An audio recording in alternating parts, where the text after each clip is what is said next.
Good evening. Welcome to the AGM for the Melville Residents Association. My name is Daryl and I'm the current chair. It is a privilege to stand before you tonight, not only as chairperson of the MRA, but as a fellow resident who believes deeply in the potential and purpose of this special suburb we call home. First, I want to extend heartfelt gratitude to every member of our committee who has volunteered their time, energy, and skills this past year. The MRA is not powered by salaries or status. It's powered by people who care, people who believe that when a community comes together with shared purpose, we are capable of real, lasting change. To those residents who have taken the time to attend our monthly meetings, share feedback, and raise concerns, thank you. We see you and we are stronger because of you. When the 2025 committee was elected, most of us were stepping into new roles. But what united us was a single vision, one greater than ourselves. A vision of a Melville that is safer, cleaner, more respectful, and more unified. A suburb that honors its rich heritage while paving the way for a thriving future. A place where families grow, businesses flourish, and neighbors look out for each other. Unfortunately, there are still a few individuals and businesses within our suburb who believe that they are above the law and above the will of the people who live here. So tonight, I ask a simple but powerful question. Why should hundreds of families bow to the few who show no regard for their neighbors or this community? The answer is, we shouldn't and we won't. We believe in coexistence.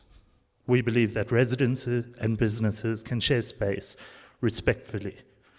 But we won't tolerate those who deliberately disrupt, disregard, or disrespect our suburb and its people. And to those hiding behind anonymous profiles, slandering the MRA and its volunteers, you've only reaffirmed why our work is so necessary. Your noise will not distract us. It motivates us. You have shown us exactly where the problems are, and we are addressing it. We remain calm but firm, hopeful but determined, open to conversation but closed to intimidation. Tonight, you'll hear updates from each portfolio, insights into our progress, and a guest talk from Julia Fish of Joburg Can. I hope you walk away feeling informed and inspired and maybe even ready to join us in this work. Because we need you. This is your community too. Let's build it together.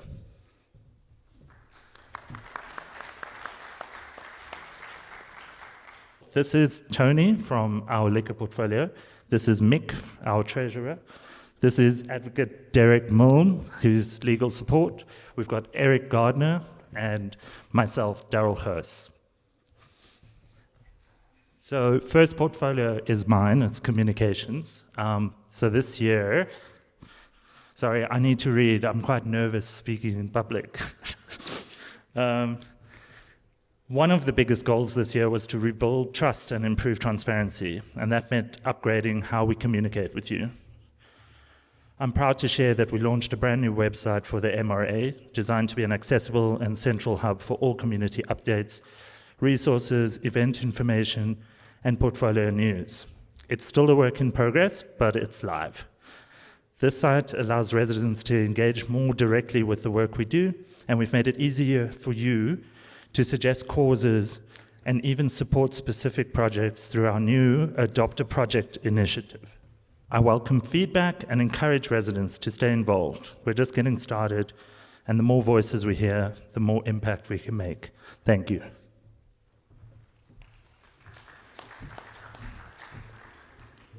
I now call Mick Haynes to the stage, our treasurer.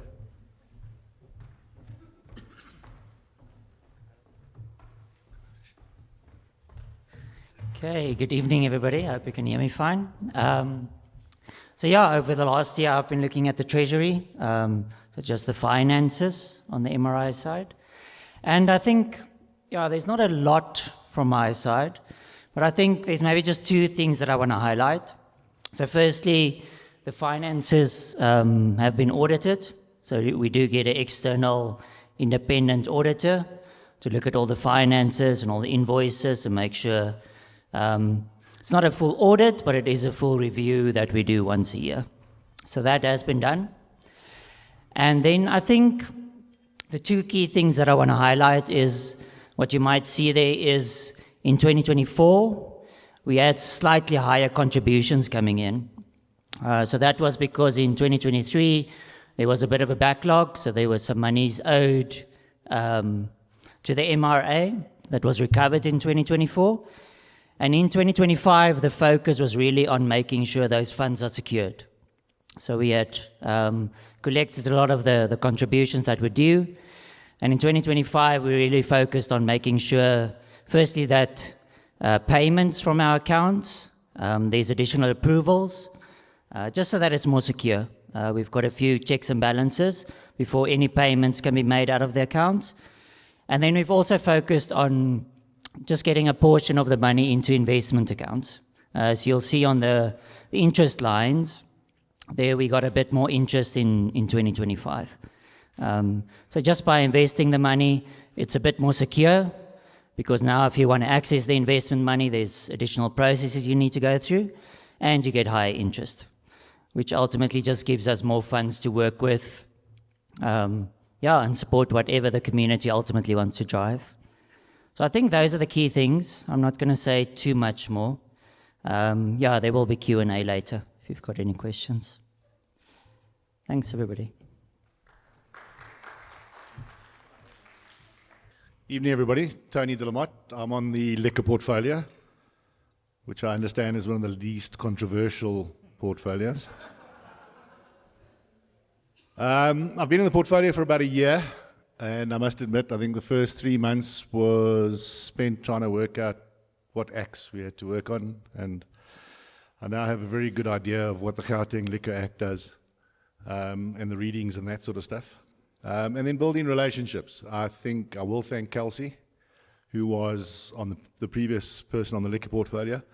She helped me out a lot in terms of getting the contacts together and obviously the history behind the liquor portfolio. I'm not too sure that many people know that it takes about a year to get a liquor license. And it's a long, drawn-out process, which I think is unfair to businesses. You cannot have your business sitting there for a year not selling liquor legally, waiting for a liquor license. So we were fortunate to engage with the GLB Commission of Inquiry, which is currently sitting. And that was one of the processes that we spoke to them about, asking for a 90-day period on liquor license. It makes life a lot easier. And you'll see later on, a lot of the hearings were more than a year old.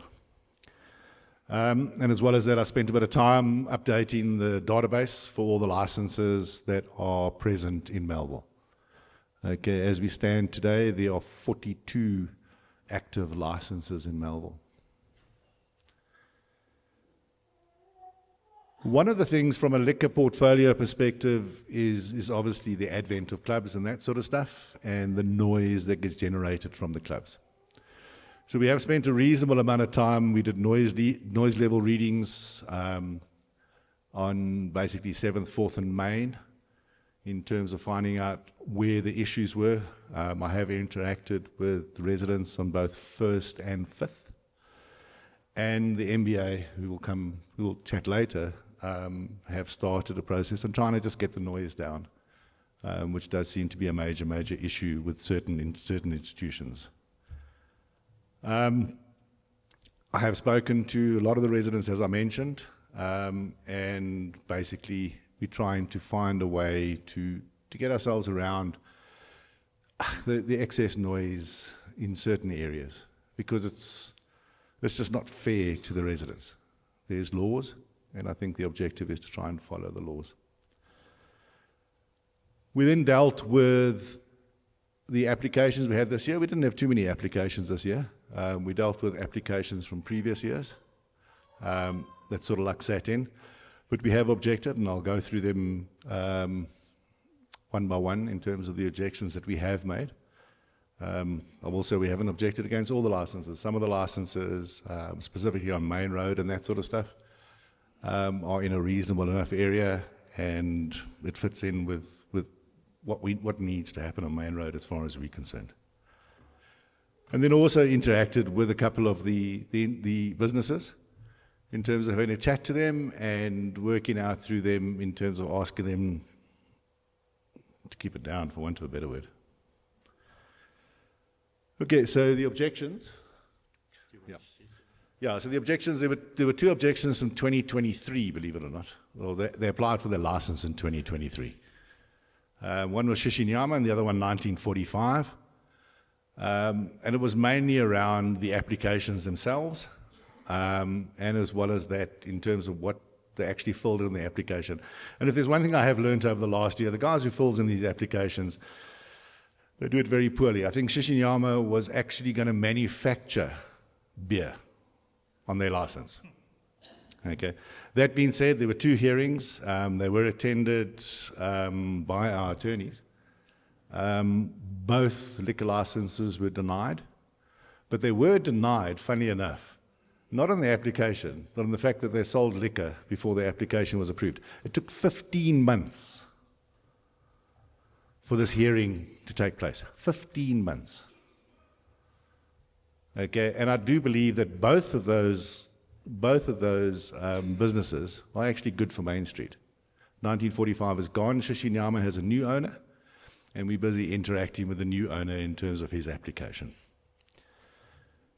We then have what I consider to be a reasonably important one, is a restaurant license from Achterplaas. They run a guest house, and I think the Achterplaas is an institution in Melville. Okay, they have been in Melville for longer than I have. And they are an institution, they're a guest house. The biggest problem is to try and avoid businesses moving into the residential areas. And unfortunately, where Achterplaas is, okay, they are smack bang in a residential area. They serve food at the moment to their guests, but that being said, to open up a restaurant to the general public in that area, I do not believe it is a good thing. They are 2 blocks from 7th. Okay, if they want a restaurant, that's the place to have restaurants. That is our business sector within Melville. So we have got we did have a hearing. The hearing was postponed, and it is rescheduled for the 8th of July, if I remember, for the 8th of September, sorry, if I remember correctly. The other one, which I think is close to everybody's heart, was an application for Bidzi 24, which is in 27 boxes. It is an unfortunate one because I think we all want 27 boxes to succeed. But the argument is that what we mustn't forget is there was a lot of effort that was put into when 27 boxes was actually proposed. 27 boxes used to be a park. Okay, and for good or bad, whatever the issue with the parks, etc., at the end of the day, 27 boxes came into being. But again, smack bang around residences. Okay, so in the head lease, and it was negotiated by the team long before me, in the head lease, there is provision for 1 liquor license for a cafe. Okay, that is a provision in the head lease. And there already is a license with a cafe there. Okay, they are applying for a liquor license. They are, what do they call it? A 420 club at the moment. Is it 420? Something like that. They are effectively a restaurant. It's not desirable. It's as simple as that. It's against the head lease, and I think it's against what the people worked in order to get 27 boxes to where it is at the moment. Whether it is right or wrong, I do believe that if you have a place with a restaurant license that's going to operate until 2 o'clock in the morning, smack bang next to residences, it's not kind of like what we need. Okay, so those are the two. That one hasn't come up for hearing yet. There are a lot of issues with the application themselves. The application was very, very poorly put together. 27 boxes is there. There's not a church within 1 kilometre. Anyway, that's that. And then, obviously, the engagement with businesses. I think Jacaranda House was one. It wasn't part of the liquor portfolio. It was something I got involved with in terms of working out the student accommodation, because again, from a student accommodation perspective, we have a lot of issues with our infrastructure. Water, sewerage, lights, electricity. And as much as Melville is an old suburb, to densify Melville to that extent, okay, with what's happening at Hurstville, etc., I don't think is good from that perspective. So we did have an engagement with them. They're up and running. I don't think they take too much notice of us. But we are still on that one. I think we have chatted with the guys from Smoking Kills. We have had a meeting with them in terms of kind of like how we can get past the impasse that we have with them. And then the guys from Spilt Milk, who opened up next to Blanco, had a long chat with them about the issues that they are having from their perspective. I've already mentioned that we have engaged with the GLB Commission of Inquiry. I think it was a good engagement. Whether there's political will for anything to happen after the Commission of Inquiry, they have to deliver by September, which is quite interesting. But if there's political will to do anything about it, is another story. The interesting thing is there are 37,000 licenses in Gauteng, approximately. There are 24 inspectors. Okay, so that was my engagement for this year. Gauteng Liquor Board, SAPS, the liquor officer in Brixton. Reasonably difficult, okay, to get a reaction out of the guys. It's just you just got to keep on banging doors. SAPS Brixton, same thing. Crum, I think we've had a couple of meetings with Crum. And Crum, community relations. There we go. Citizen relations, urban management. Consists of COJ, SAPS, land use, JMPD, environmental health, social services, and a couple of others.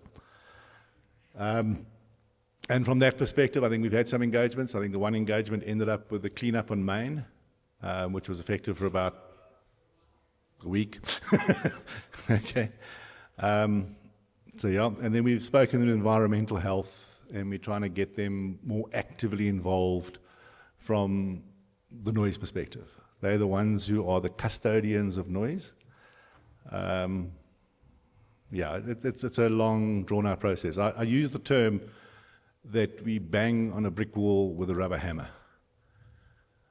Eventually, the wall's going to break. Okay, so we did. The objective is just to keep hammering at the guys until we get a reaction out of them.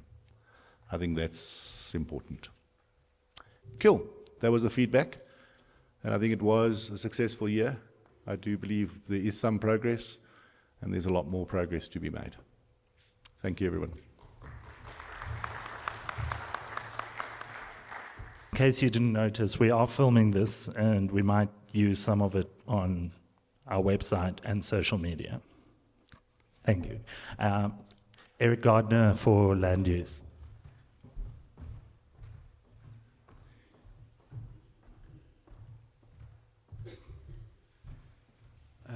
Good evening, everybody. Thank you for attending the AGM this evening. So I chair the MRA Land Use Committee. I'd like to start off by thanking a few people who've supported our efforts over the last year. Lone, Willem, and Isaac have all volunteered their time and energy at certain points throughout the year to support our committee. So for those of you who are not yet familiar with the role of the Land Use Committee, our main role revolves around supporting land use that meets the interest of the residents and is in the public interest. And our primary functions revolve around monitoring applications and rezonings, monitoring problem properties and performing oversight on problem properties, as well as project oversight and city engagement. So I'm just going to give an overview of each of those three roles and what engagements we've had with properties and land use concerns over the last year. So first of all, in terms of applications and rezonings, Merceta Building made an application. That is the building with the Puma pet. We have communicated those applications with residents and engaged with those people making the application as well to find out more information about the application and, mediate their project so that it is within the interests of the public. Next application, so various student communes and subdivisions occur all the time in Melville, so it's important that those are also monitored and brought to the attention of residents, particularly in the case of the additional burden that they put on our infrastructure. Next is some high-rise development, so supporting nearby communities as well. Large proposed high-rise development in Auckland Park that we informed residents about and objected to. Next thing is the Bambanani Theatre. So Bambanani has been making some applications for development on 7th, so we are trying to support their way forward that meets the interests of residents, and particularly the challenge of parking on that particular street. Next, we've got the Jazz Club on the corner of 5th and 4th Avenue.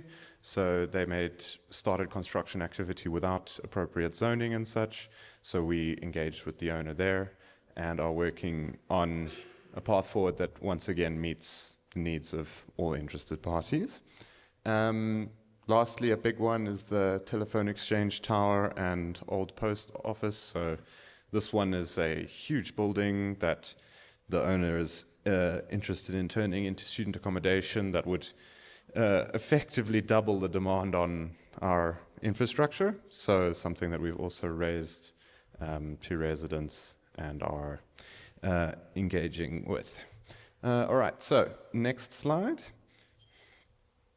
Problem properties. So this is the case where there are properties that cause concerns for residents and affect the community.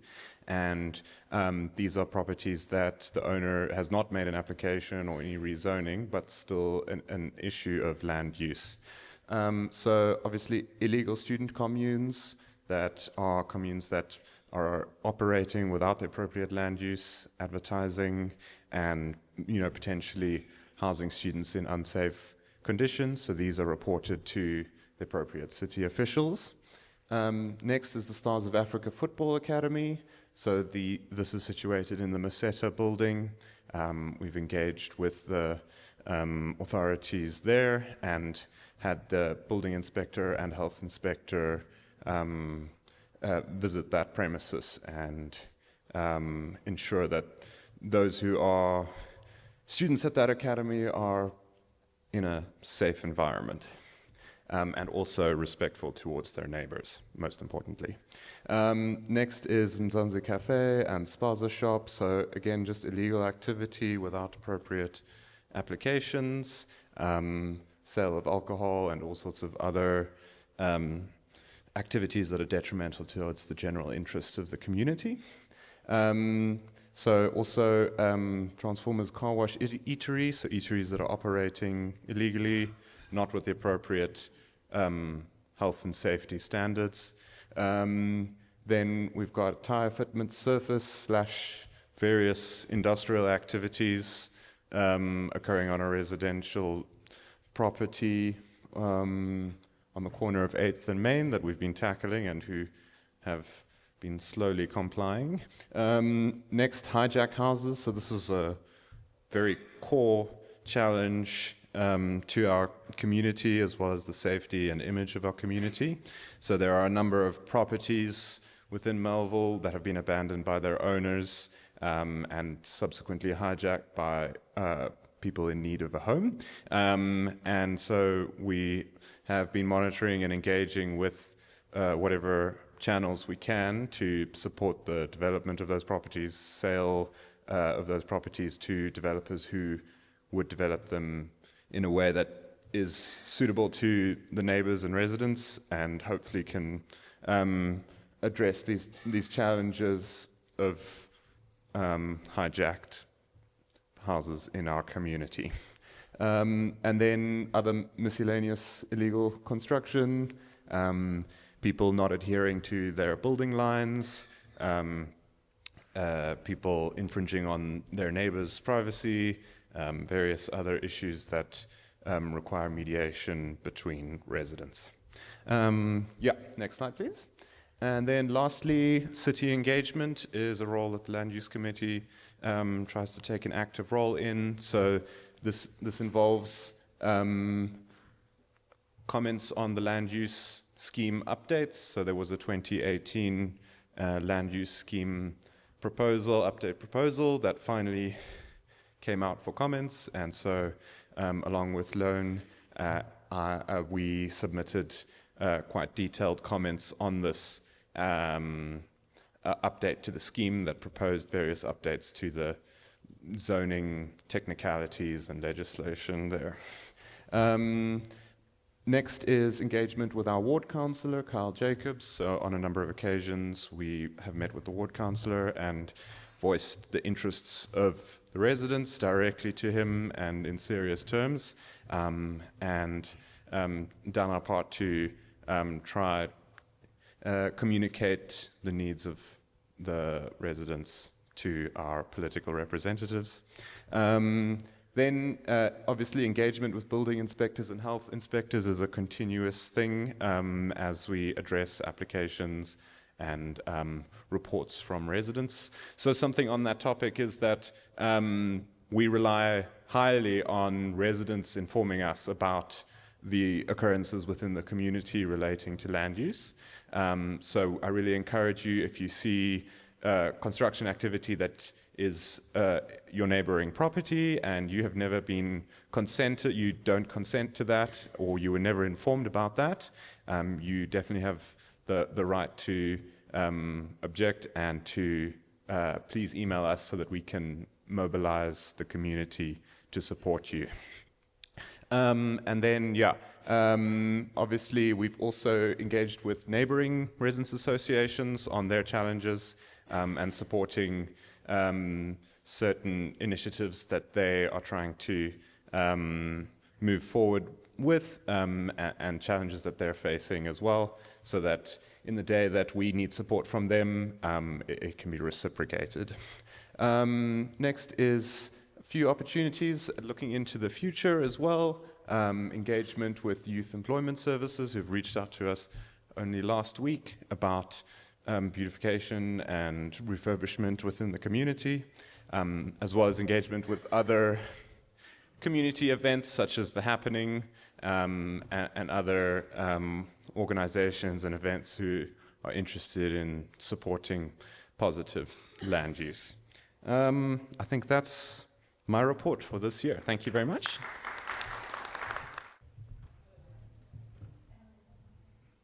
Sorry, I'm vertically challenged.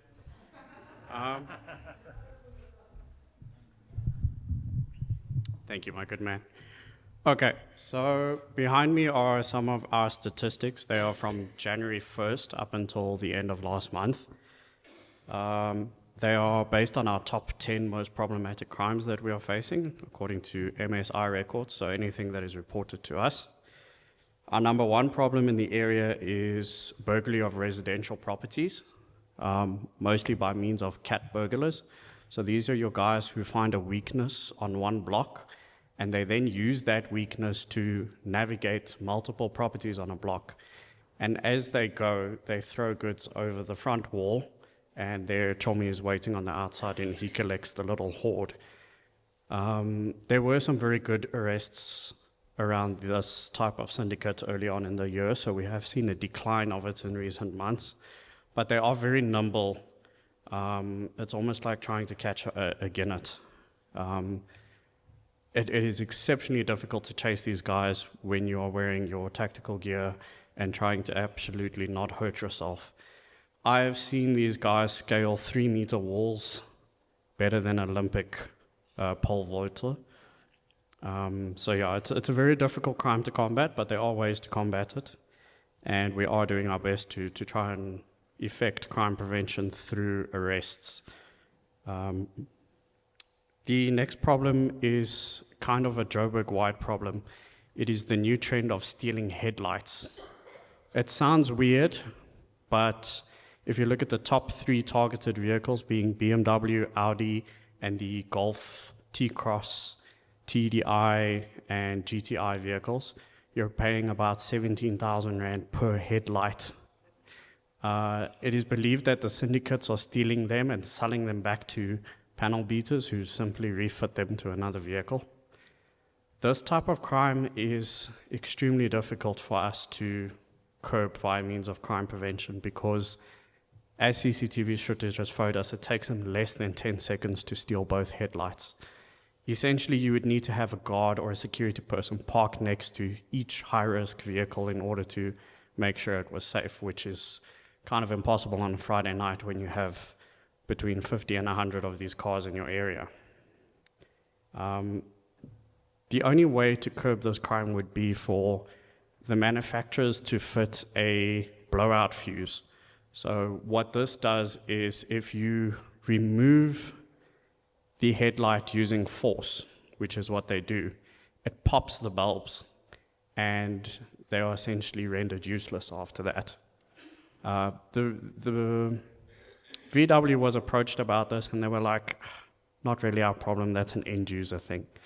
Insurance companies have been approached for assistance with this on a much broader base scale, and they were like, well, our simple solution is to stop insuring those vehicles.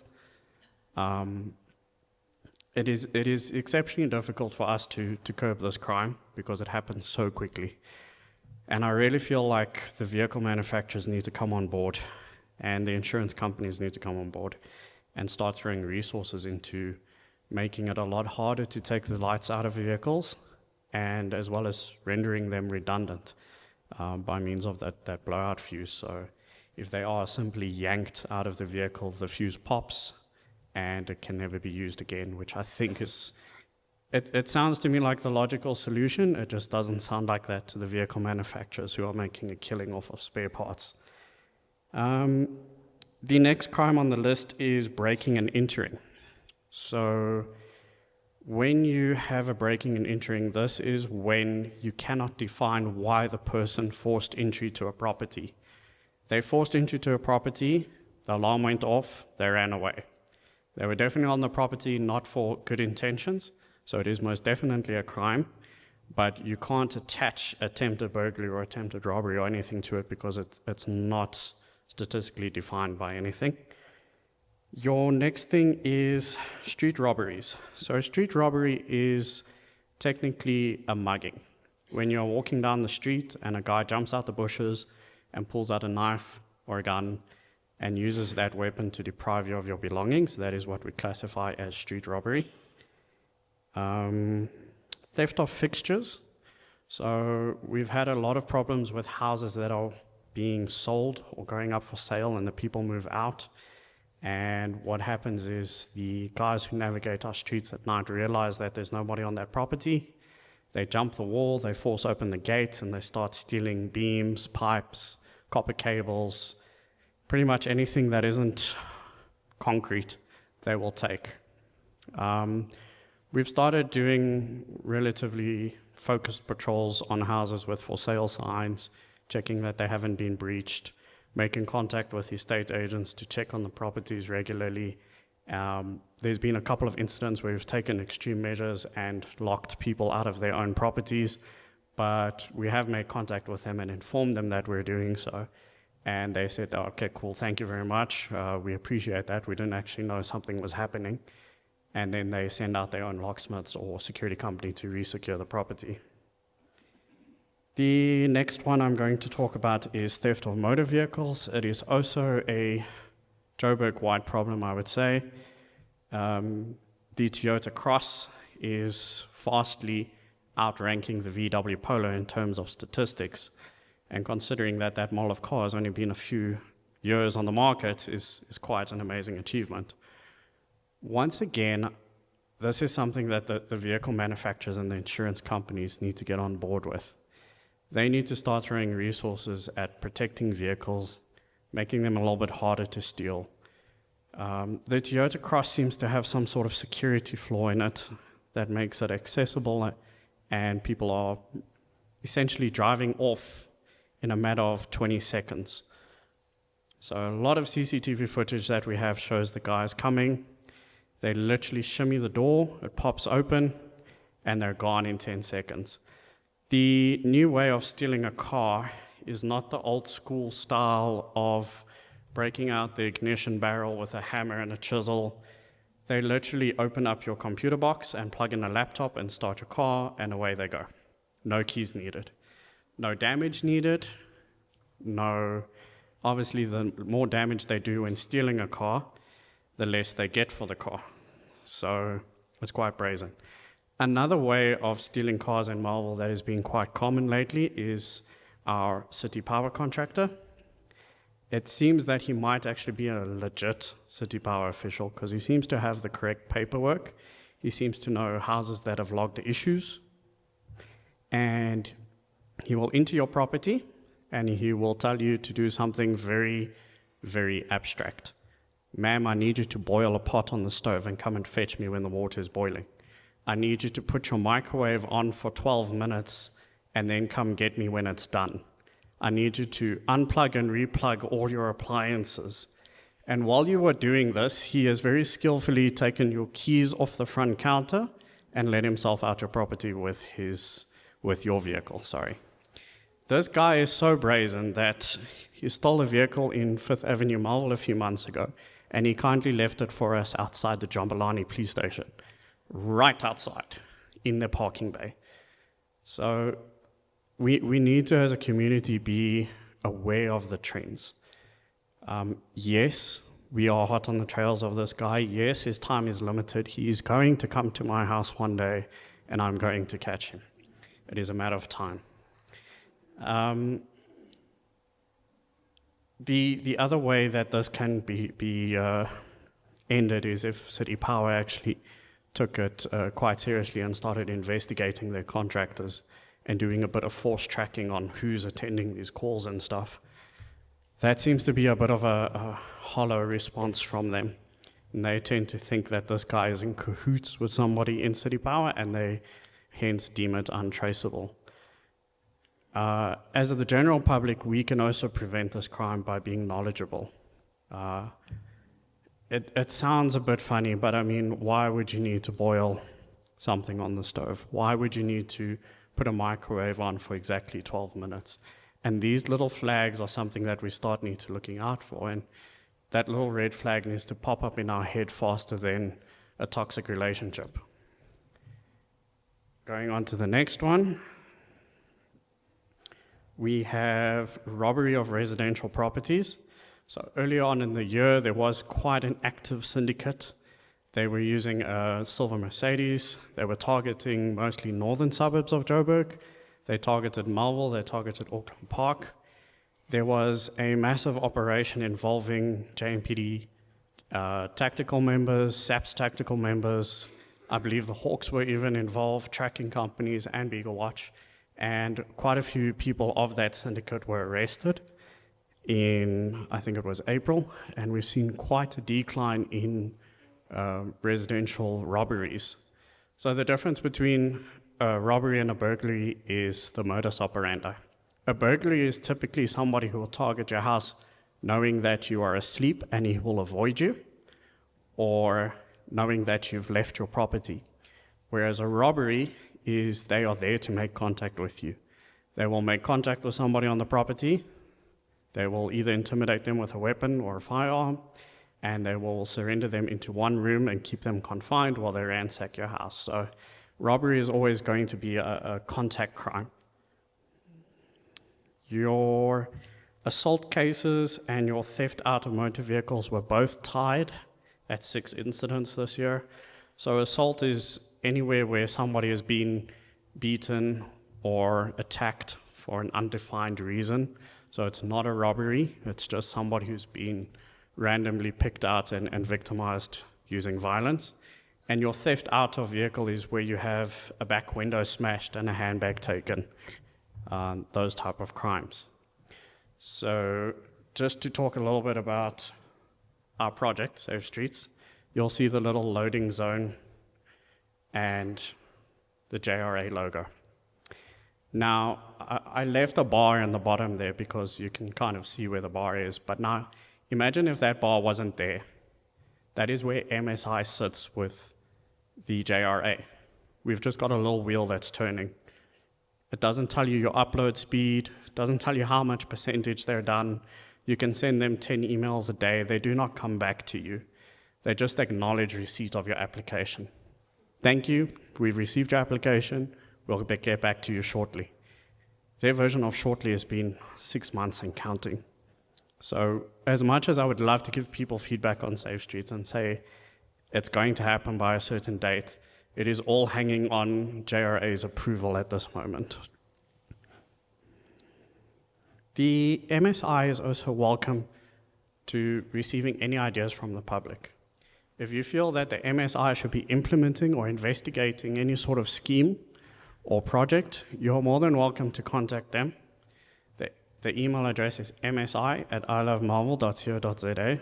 There is Facebook.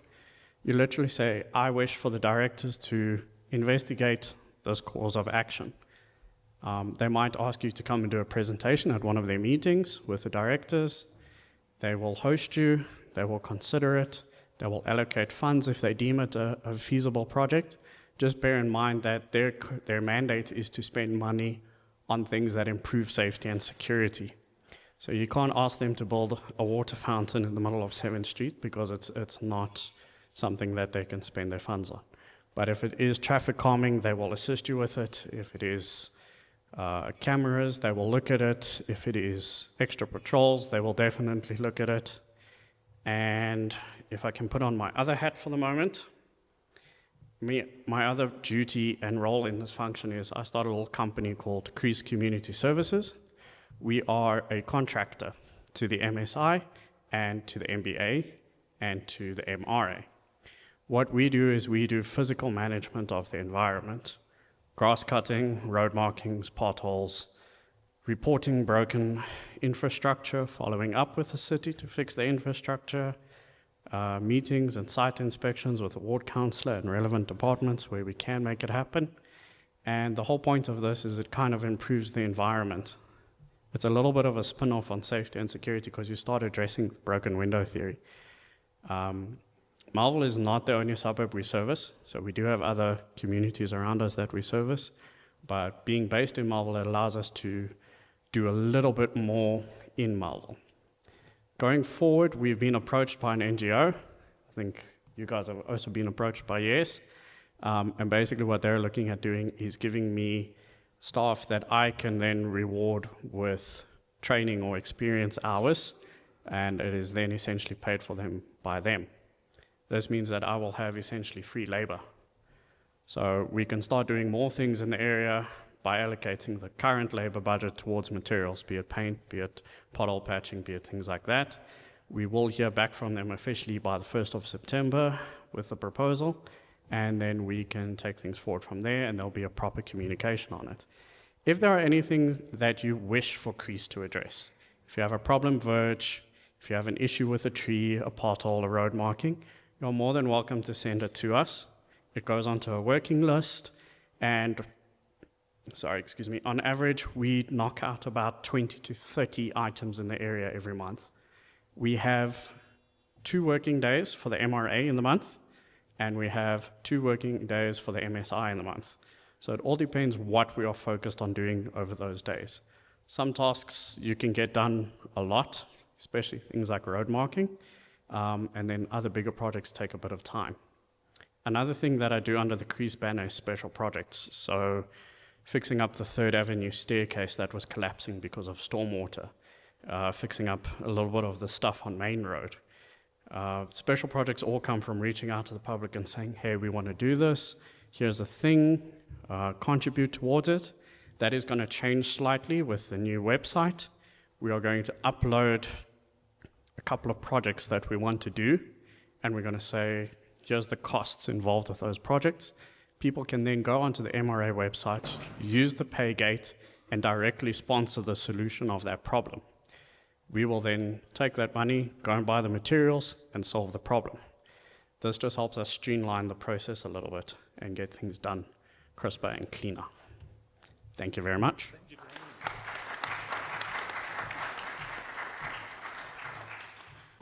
Evening, everybody. Thank you very much for coming. I've lived in Melville now for 21 years. I've seen a lot of changes. Most are good, some are not that good. And I have, for the last couple of years, volunteered some of my knowledge and some of my ability to assisting the MRA with some of their legal challenges. And I'm very, very happy to work with this present committee. I've worked with many committees over the years, and these are fine, fine people. I find it a great privilege to work with people who are community-minded and who have each other's backs and who are prepared to sacrifice their time and their talents in order for our community to thrive. And so I'm very, very glad to have this opportunity to serve with the committee and, of course, then to share a few little things with you tonight. The core functions and this used to be called the legal portfolio. I asked that it be called the legal support portfolio. The reason why is that this portfolio mostly provides support to the other portfolios. In other words, you have the liquor portfolio or you have the land use portfolio, where these individuals who head up the portfolios get involved in matters where there are legal consequences or where there are legal implications. And I'm more than happy to share some knowledge, some helpful information to guide these portfolios along to make sure they stay out of trouble, and of course to make sure that they don't get bullied by people who disagree with what they're doing.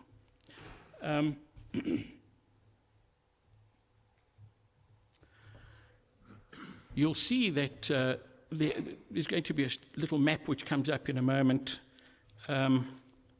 which shows the locations in our suburb where the legal portfolio or the legal support portfolio has added some value to what the MRA are doing.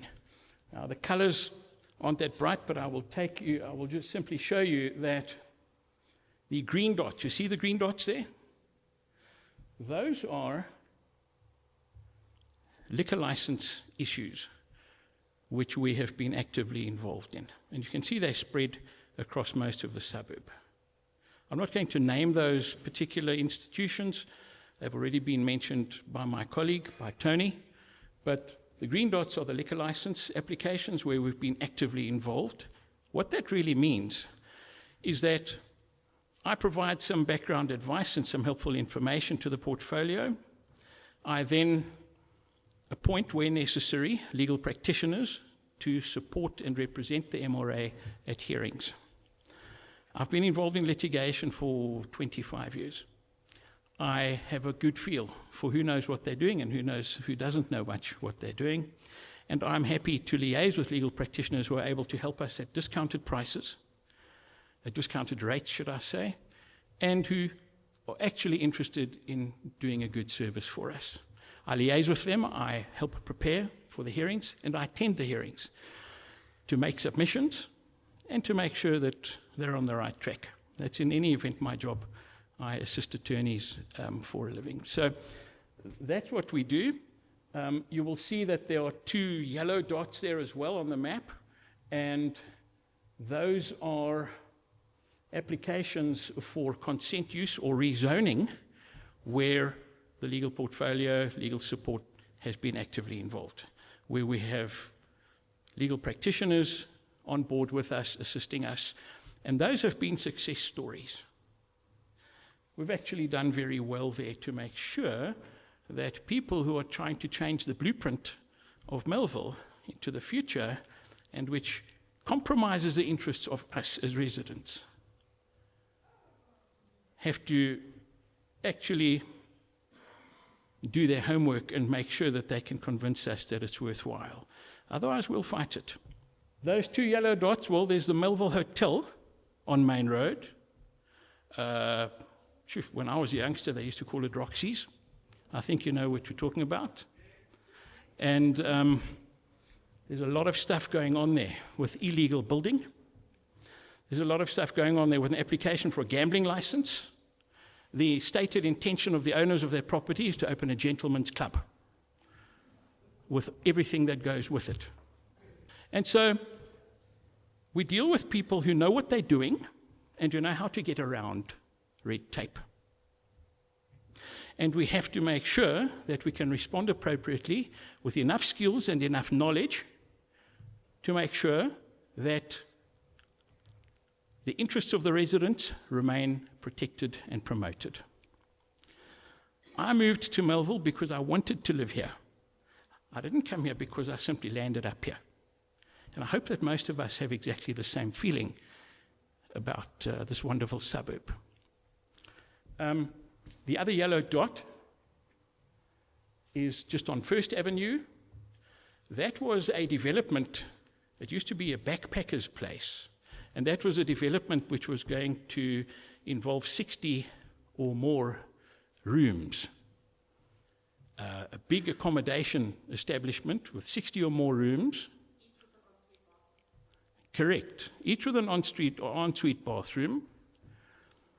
We opposed this application. I was in the hearing, and we were able to set these people back somewhat because they wanted permission straight away. They complained that they're losing money on the property. They can't put tenants in there yet because there's too much red tape.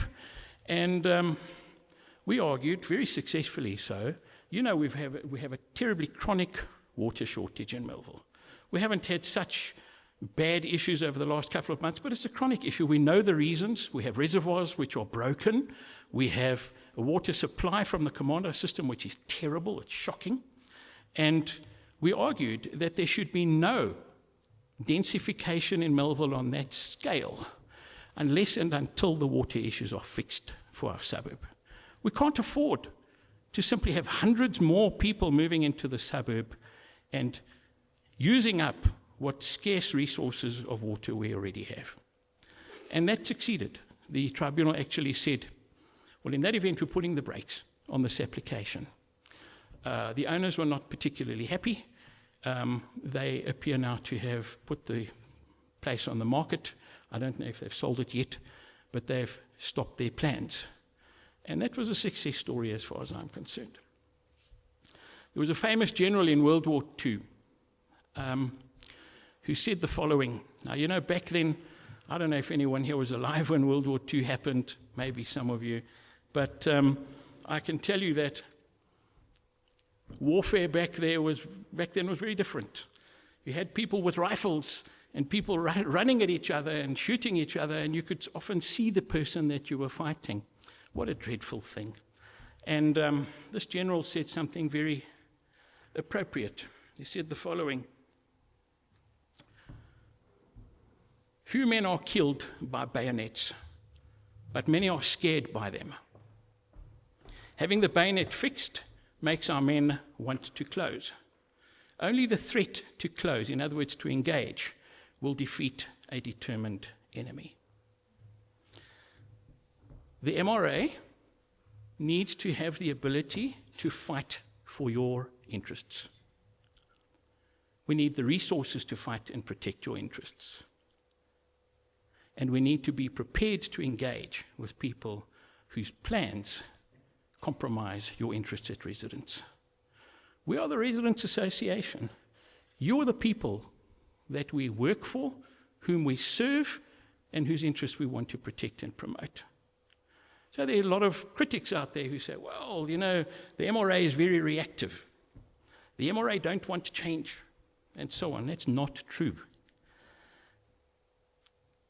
These people here, and the people who are going to join our committee in future, are people whose interests are protecting their fellow residents' interests. If you want to join another association, of course, by all means, please do. But this is what our mandate is, and this is what our focus is and will be. Another few small little comments, if I may. We often have to deal with local government departments, with law enforcement.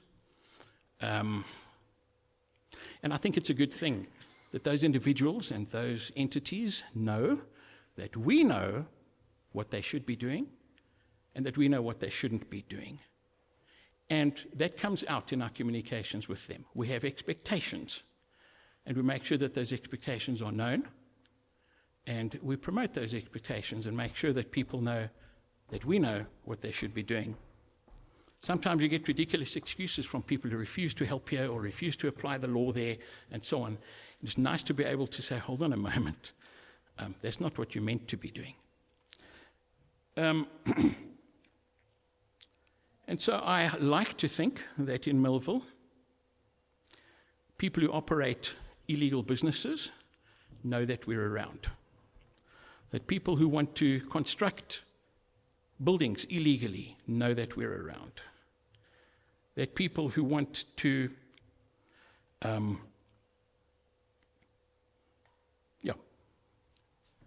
anybody who compromises our interests should know that we are present in the neighborhood and that we are protecting your interests as much as we can.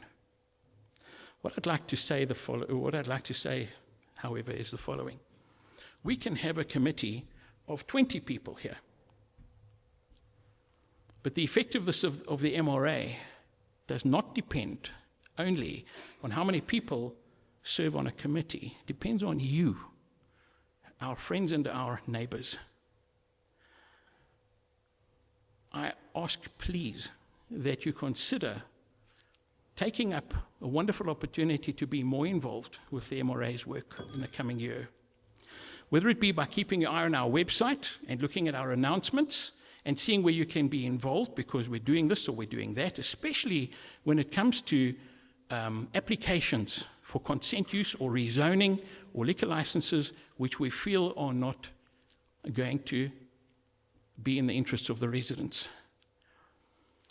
You know, there's an objection process. If somebody asks for a liquor license, or if somebody asks permission to rezone their property as a student commune or a business of some sort, the MRA's general approach is as follows.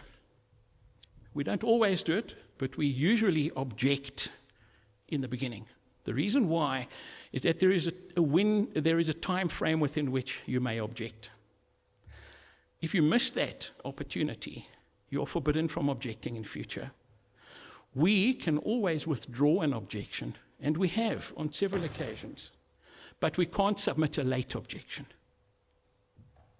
And so time is of the essence when we have an opportunity, somebody puts a notice up on their gate and says, we're going to apply to rezone this property. We only have 21 days within which to object. And so we put it out there on our website and we say, anybody, especially the surrounding neighbors who want to have input in this, please do so now. Time's running out. And so I ask you, please, to consider assisting us when we object to applications. You can always withdraw your objection, and so can we, and we do sometimes do that, especially when we've engaged with people and understood them better, and they make certain undertakings, not to us so much, but they make undertakings as to what they're going to be doing and that things are going to be good for the neighborhood. Well, as a committee, we talk. It's a democratic process, and if the majority of the committee feel that an objection should be withdrawn, it is done. And so, in closing, I'd like to once again tell you that I have hope for the suburb. I've seen lots of changes. I want to live here till I'm old, or older. I'm already old. And I hope that each of us has that hope as well, that we can actually move forward knowing that our investments in the suburb are good, that our families are safer, that we can move around in a clean area, in a clean environment, and especially that we are more civic-minded and more involved than before. Because the strength of a community is here, not here. We can only do as much as you allow us to do. One last comment is the following, because it hasn't been made clear tonight. Most of our funding comes from the MSI, and they deserve special recognition because we have the ability to actually get things done, because we have the funds that are available for projects and exercises like I've shared with you. The MSI don't donate money to us. The money from the MSI that gets given to us comes from you. You subscribe to Beagle. And a tiny amount of that money each month is allocated to come to the MRA. It's small, to 20 Rand or 25 Rand or something. It's the cheapest membership I could ever think of. And if you consider the benefits which come from the work we do, it's very, very cheap indeed. So thank you for contributing to our ability to serve you as a community. That's all. Thank you.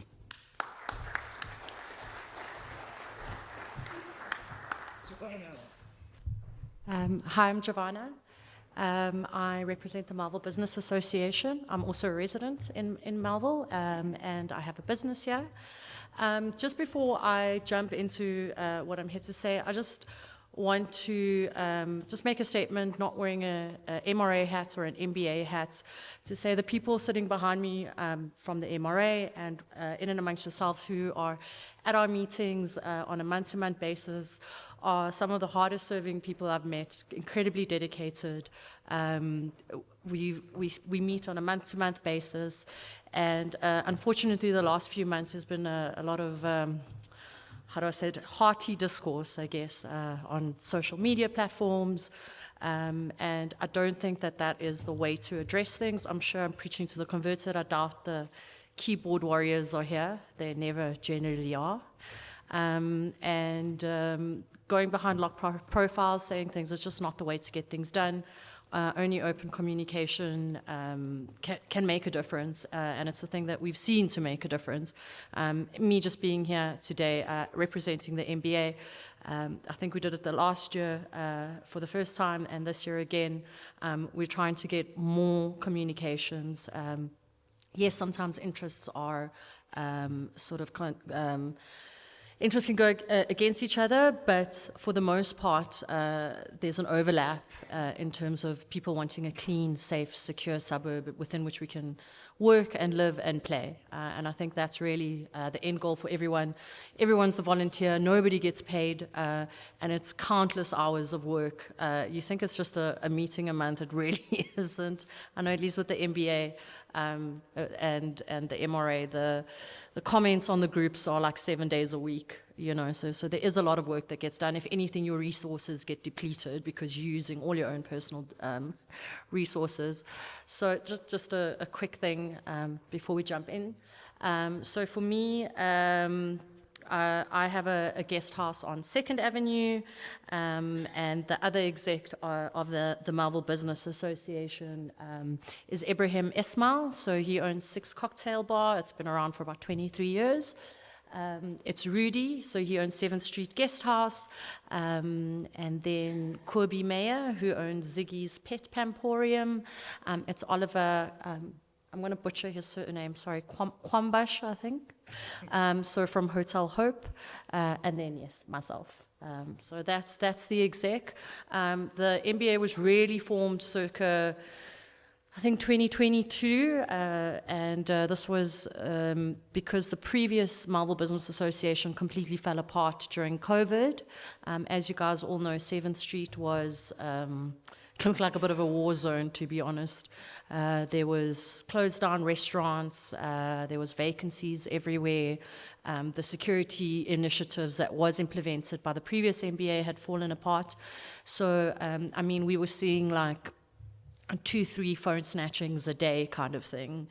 It was really bad, and a few of us got together and said, well, let's reform this organization, let's open a bank account, so really we could just put some sort of security presence onto 7th Street, and then also it involved into a little bit of physical environment when we have a few spare funds, where we work with Danny, of course, and this is really filling in where COJ it would be amazing if they just did what our taxes were supposed to do in terms of fixing potholes and painting lines and doing what needs to be done. Bless them, they did fill up some potholes. We're very grateful for that. But the rest, I think, we're very much just kind of left on our own. And we desperately ask the businesses to contribute every month. It's on a voluntary basis. And we collect about 30 to 34,000 Rand a month currently. We hope to increase this, and this solely just pays for, like I said, the security and for Danny. So that's really it there. And then just on what we have done so far. the big thing, like I said, was the CPF Patrollers. This is the Community Protection Forum. It is an initiative by SAPS, and it's really taking resident or citizen volunteers, rather, and they are paid a stipend, and this is, for the most part, where that 30 to 34,000 Rand goes, and it's really, so it's 12 individuals, 3 shifts, 4 people per shift. They go to the different contributing businesses, and a book is signed. So that's really the main thing. Additionally, what we saw was a need for an actual security presence. So what a lot of the businesses were saying, that they don't feel that the patrollers are adequate, especially at night. And again, these aren't trained security guards. It's literally just volunteer citizens on a stipend of 3,000 Rand a month. So we looked at getting a security company. There were 2 businesses that used Goni Security, which I understand with the flyer drop was a bit of a contentious issue. I will just mention that a little bit later on. So they have, one of the businesses has used them since opening, which is close to 15 years, and another business has recently started using them. And as such, we also started using them as the MBA for 2 months now, every weekend, to just curtail the chaos that, again, if SAPS and JMPD did their work, and enforced bylaws, we wouldn't have to. And we have seen success. There haven't been any headlight snatchings on the weekends that they are there. Headlights being stolen, and for the most part, no phone snatchings. They also allow us to go to different establishments at 2 a.m. and ask them to turn down, to kind of close their doors. Some establishments listen, some don't. Again, it's a bit of a mixed bag, but we are desperately trying to kind of curtail that, and just remind businesses that they are in a residential area, and that is a community around them. So 4th Avenue solar light, there was a big problem with the 4th Avenue street lights, where for some reason those lights are powered by an underground cable that kept getting stolen. It took us about 2 years, but finally City Power came and put some solar street lights, which maybe aren't as bright, but it's better than nothing. And then continuing engagements with landlords and businesses about compliance. It's not an easy thing. We chip away, as Tony likes to say, and as I like to say, so you annoy into action. We currently have 4 businesses that contribute to the 4 landlords that contribute to the security initiatives, and we're really just trying to also get landlords to assist us with reining in the businesses that don't comply. And then also we have gotten them to, for the most part, also clean at closing, and the Goni security guards take photos, and then we can also call out, let's say on a Saturday morning after the Friday night before, the businesses, the day traders, can open onto a clean street, and a street that we can have families walking and having their kids, and they don't have to worry about, broken bottles and takeaway packets. So that's also been a really good thing. The thing that I am happy to say, I think, was some serious wins. I'm very happy to announce that there's several new restaurants that are opening before the end of the year that we're really excited. That's a big thing. I think we're really trying to change the tenant mix on 7th Street and kind of do more restaurants as opposed to bars. It's a big win. We're really hoping that within the next few months we're going to have a brand new 7th Street and something akin to what we all remember, with less sort of bars and restaurants or clubs masquerading as bars and restaurants. Of course, there is the 2035 strategic group, and that's really with the MSI and the MRA, where again we have an overlap of interests, and we really want to define a strategic vision that we can all apply to. And then we also additionally added more lights on 7th Street to the festival lights that you guys know with the sign, and those serve a dual purpose of security, but also to add a bit of festival gees. And then we also are wanting to repaint the road signs because there's literally not a single speck of paint that's left on 7th Street. We continue to engage with JMPD. I've met with the top brass of JMPD as well as SAPS just to beg them for bylaw enforcement and assistance. That also kind of comes and goes. And then, of course, what I really want to say is that we are happy to announce that The Happening is coming back October 25th this year.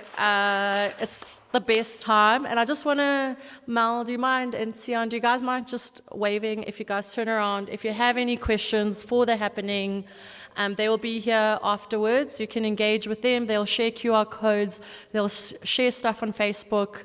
And just to get involved, as you guys know, it's a giving festival. Everything is kind of handmade, donated, encouraged. So please chat to them and just keep your eyes on Facebook about a follow-up info session about how we can all contribute and what you can gift and encourage. And we really want to have another successful The Happening. And participants, of course, active participants. Everyone needs to get involved, get your hands dirty, and come out for a great time on the 25th of October. Yay!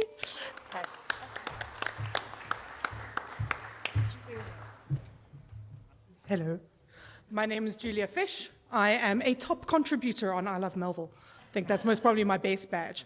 But technically my job title is Regional Manager of a project called Joburg CAN, the Community Action Network. We were an initiative of OUTA, the organization undoing tax abuse, that brought you the end of e-tolls. You're welcome. And on the back of that work, predominantly what happened was residents of Joburg, because e-tolls was a major issue with the highways in Gauteng, approached us and said, something has to be done about the city of Joburg. Can we not have the same approach for dealing with corruption and maladministration that you do in the rest of the country, with a specific focus on the city of Johannesburg? Because if the city of Johannesburg fails, that's the GDP of the entire country. So we worked with residents' associations to form what is an association of associations that recognizes the work that's done in communities like this on a day-to-day basis and just kind of amplifies it, connects it, and does a little bit to really fight the city as a unified voice. So really our work in Johannesburg started with e-tolls, but it moved from there to challenging your access to water, specifically obviously Joburg being where it is. We don't have river networks. We get it from all over the country, including neighboring countries. And the work on the Lesotho Highlands project that's slowing down our access to water. We now have something called the Water Forum, which is a collection of Joburg Water, Rand Water, National Departments of Water and Sanitation, and a whole bunch of other efforts. Because really what happens when we go, why do I have no water in my tap in Melville? They turn around and go, oh, it's Rand Water's fault, so it's their fault.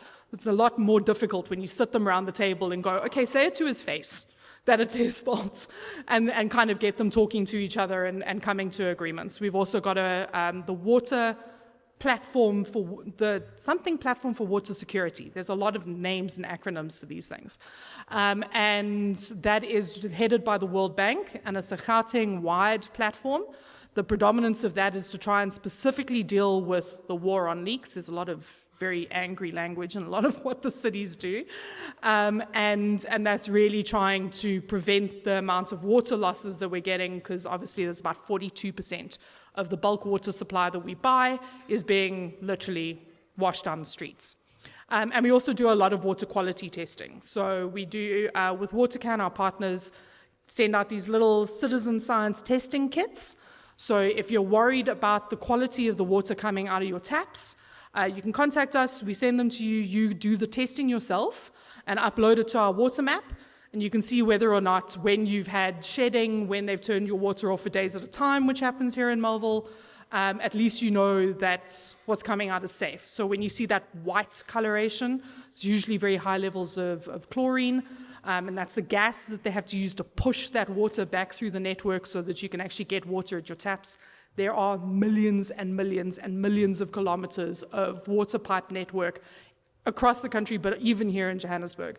So where those leaks happen and trying to get it back to people is a real problem. So that's usually just a gas thing. It evaporates. It's a little bit easier. But one of the things that really affect you in your houses at the moment is something called the general valuation roll. This is not something that residents associations could take on by themselves.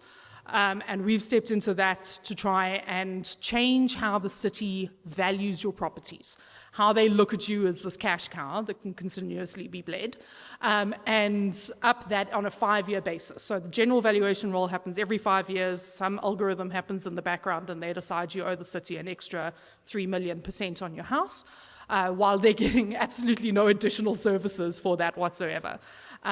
They still haven't closed the valuation roll from 2018, and there's still a massive amount of appeals on that. Now we're seeing the ramifications of the 2023 valuation roll, where there was a massive amount of objections just through us. Through our petition platform, we got 100,000 petitions relating to objections to valuation rolls, and we're currently helping large businesses like the Rand Club, which is an institution in the city of Joburg, to fight their valuation, which went up, I think, 40%. And they're looking at possible closure because of what their current rates are. And we're using that as a test case to then bring not necessarily what is called what most people know as a class action, but a multi-party appeal into the issues there. So really trying to tackle what you're paying your money for, what kind of value you're supposed to be getting out of that.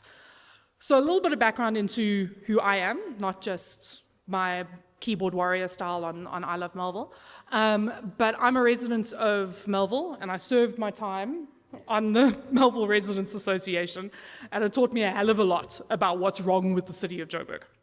So I served in Eric's position with land use, and I literally got dropped in the deep end.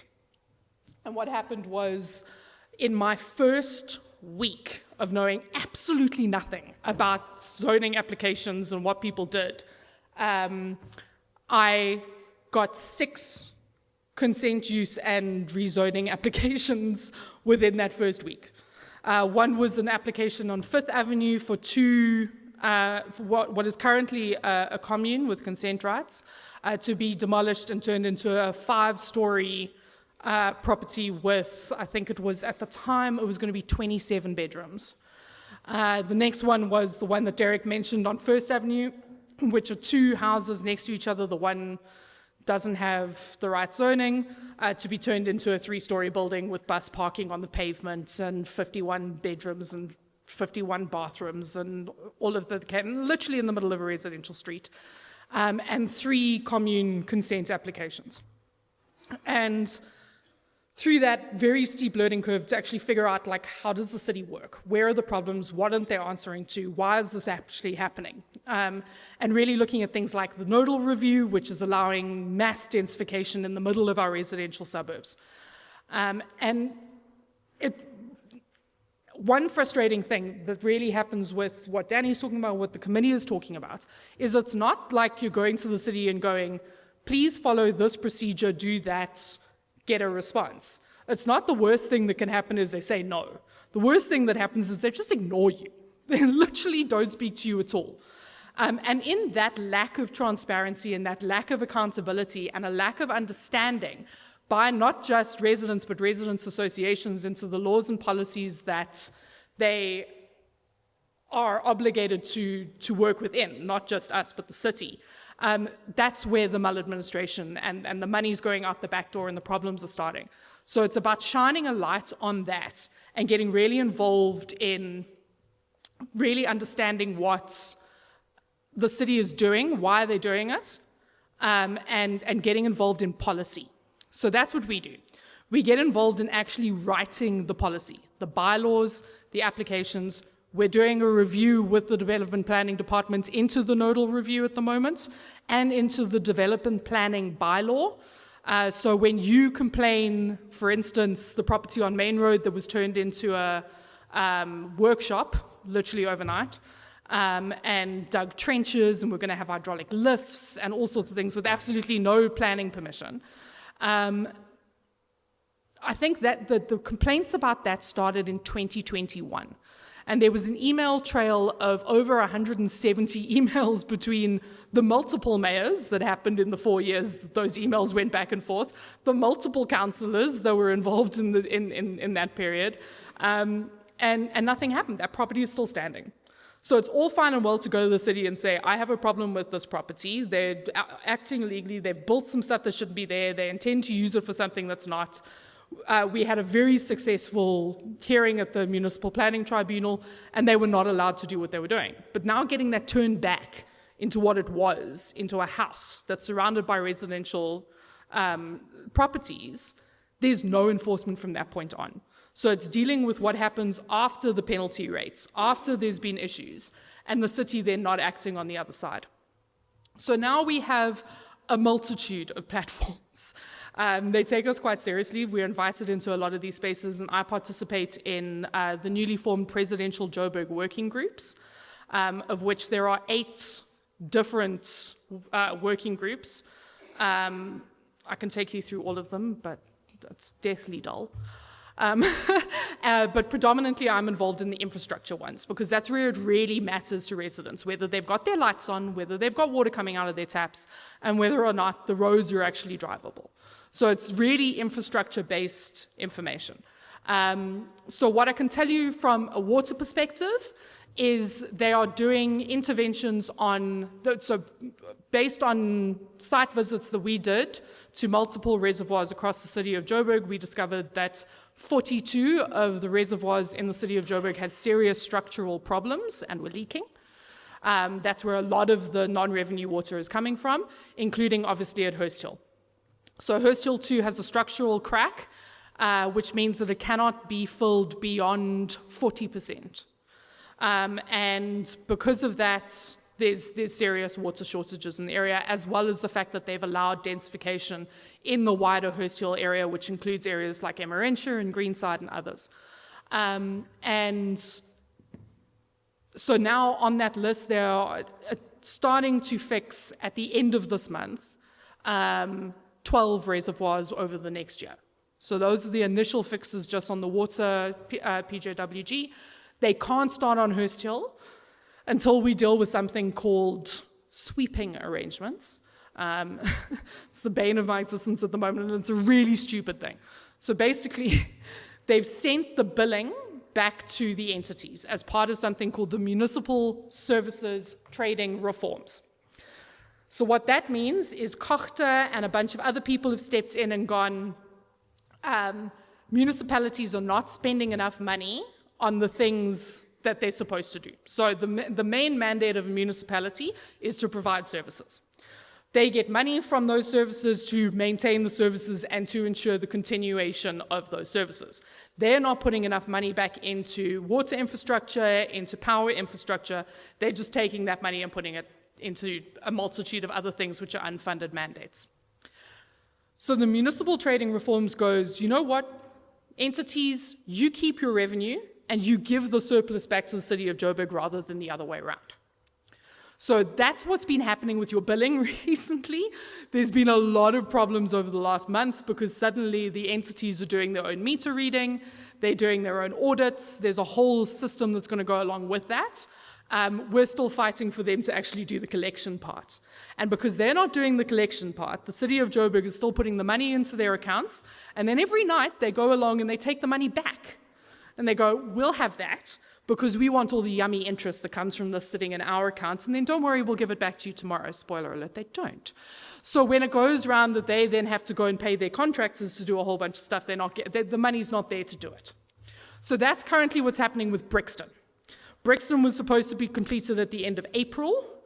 It's still only 82% there because the contractors on the ground have down tools because they haven't been paid because the Joburg Water doesn't have the money in their account. The city of Joburg has stolen it, effectively. So dealing with those sweeping arrangements, getting the money back to the entities, supporting the revenue structural changes, and fixing the billing system. So we've brought in a team from multiple sectors of business. That includes telecoms, banking, insurance, to go and change your user experience with the city of Joburg. So when you get your e-services bill, you log into the internet and you go, I want to see what I owe you, see what I'm doing.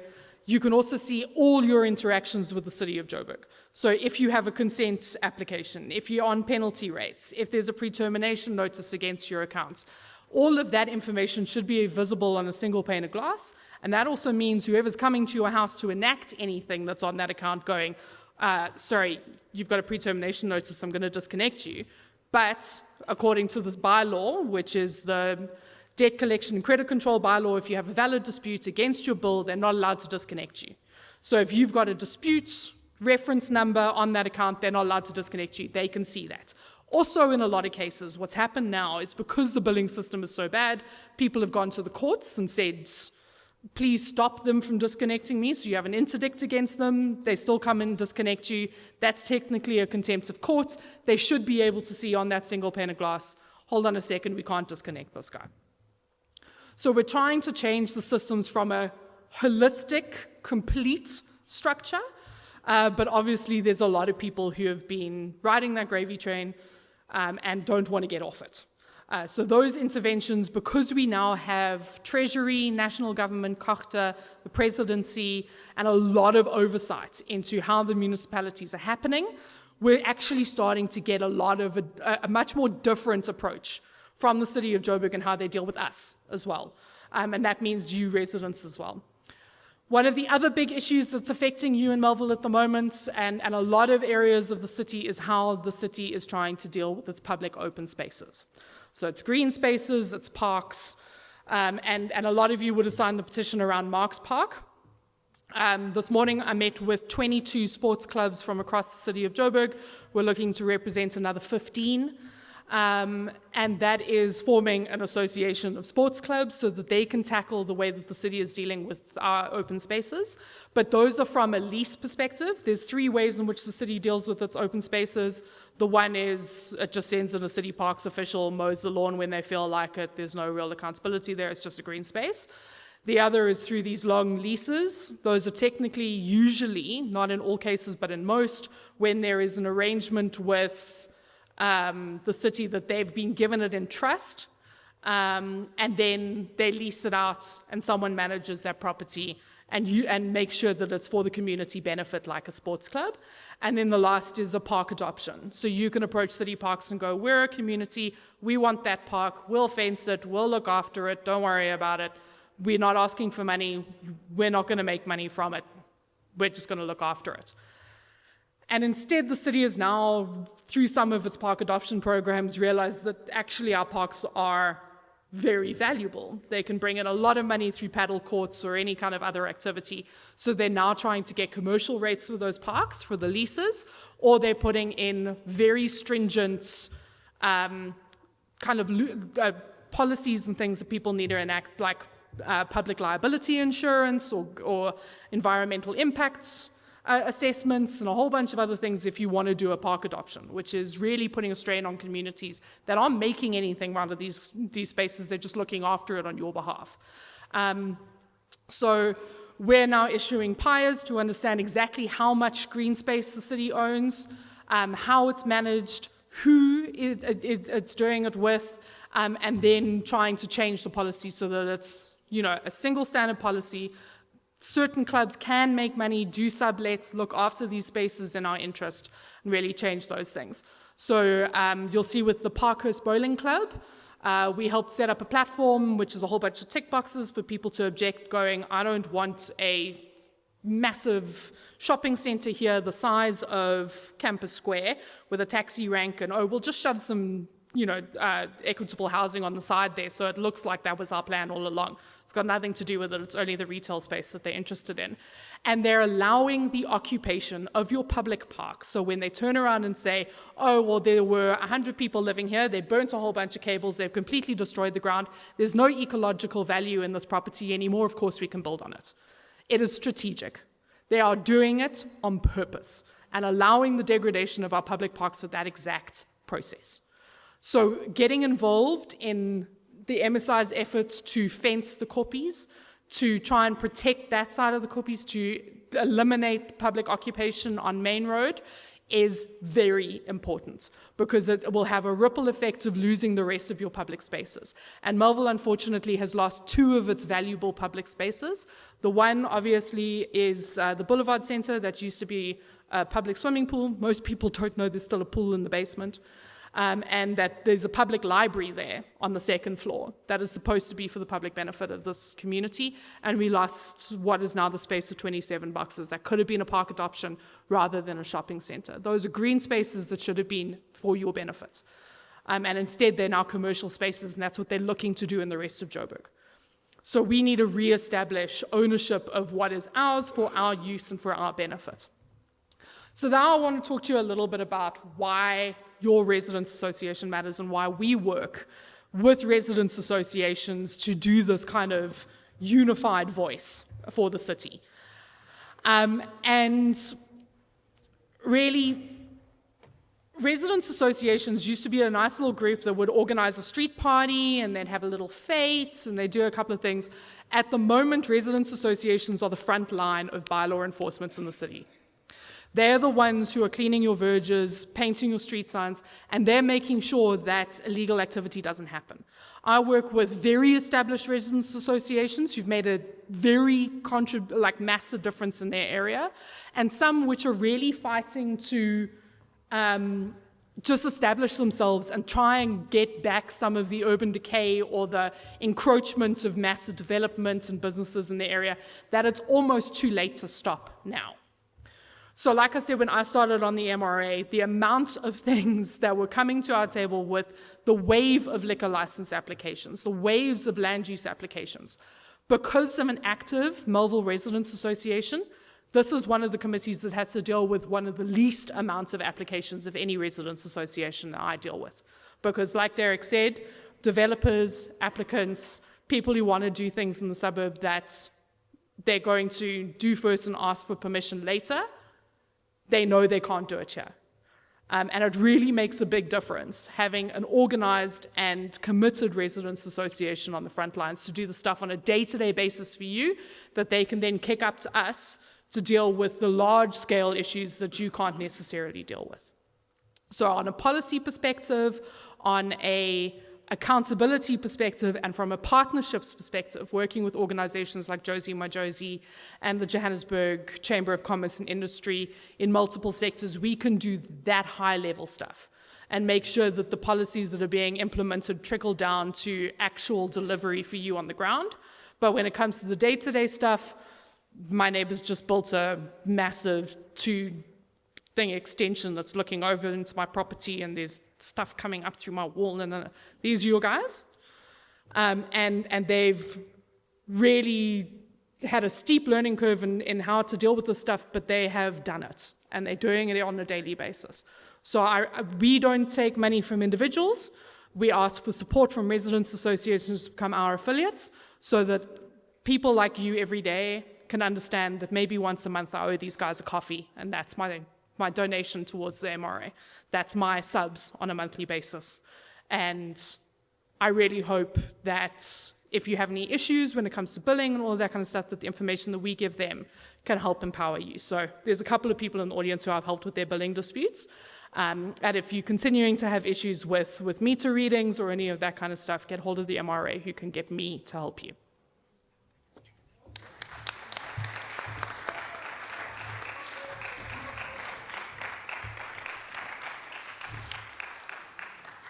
Okay, got this one working. Okay, there we go. We're going to open the floor for questions and answers. Oh, very good, very good. But before then, thank you again to the committee. Thank you to Julia for joining us. Thank you, Danny, and the Business Association. This one's better. Sorry.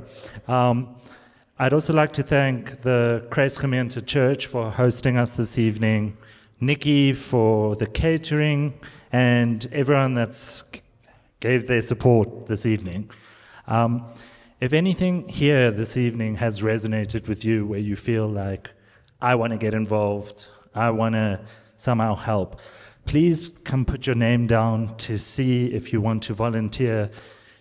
It might be for a specific portfolio, it might just be to dedicate some of your skills or your time, or just see how you can get involved. Because we'd love to get some fresh energy into the MRA, and we're stronger together. Thank you. Right, who has got questions?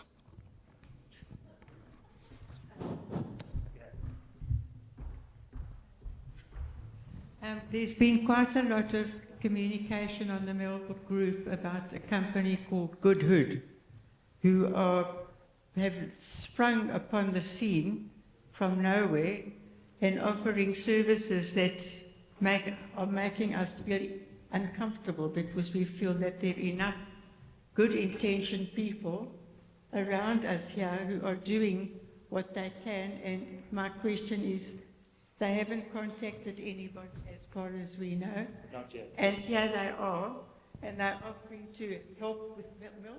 I mean, who has asked them for help? I'm sorry, I just feel grumpy. No, 100%. We also only heard about it yesterday in our post boxes, so. Hi, sorry, I'll just take that. The Goodhood, I was told, was a collection of independent businesses and residents who have been in Melville collectively over 40 years. They want to do stuff and just make it better. They say they're not a security company, they're just do good in the hood company. They're feeling let down by the city, and they just want a safe, secure space. And it was a bit of a guerrilla marketing thing. I don't know, I think to get people talking. Hopefully we'll get some new information from them as soon as possible. They did say that they want the focus to be on the good and not the people behind the company, but they are residents and business owners within Melville and have been here for over 40 years between them. That's all I know. Thank you. Good evening. My name's Nazli, and I live in 3rd Avenue. My first question is, the treasurer spoke on an audit, but he didn't tell us the outcome of the audit. Was it a clean audit? Did it have any statements with it? So just some information around that. And then my second thing to request to the committee, I agree the billing issue is a problem. I almost fell off my chair when I got my COJ account the other day. And I'd like to request through you, the MRA, to maybe have a meeting with the councillor so that we can come up with a strategy on how do we protect ourselves as residents from the maladministration of the billing of a failing city of Johannesburg. Thirdly, I also wanted to speak on the Goodhood. You speak about they. Who are they? It sounds a little bit like a secret organization or a secret society that wants to do really good, but they put things in our post boxes urging us to go with Goni Security, who I've never heard of, and I've been pretty happy with Beagle Watch, I must say. And so it almost feels like a counter campaign to sort of try and get us to move, which is okay. I mean, we live in a free market society, but at least come and speak to us, you know, because if whoever is here from the Goodhood, if you're secret, cool. But what I would say, if the Goodhood always puts on their, I mean, I tried to find out who they were, went on their website, followed their Facebook pages, and they speak a lot about community, and they want to build community, and they want to have community. How do you do that without speaking to us as the community? So I'm not saying it's you, Giovanna. I'm just saying if anybody here is from the secret society of the Goodhood, please come and speak to us as the community. We have monthly meetings with the MRA. We're not going to bite you. We're not going to fight with you. We just like to know about it. I think it's pretty exciting. It looks pretty exciting. I love the energy around it. I would just like more information on who they are. And then for Danny, are you guys working with them because you the MSI and they're doing secure? So it's confusing. Thank you, Daryl.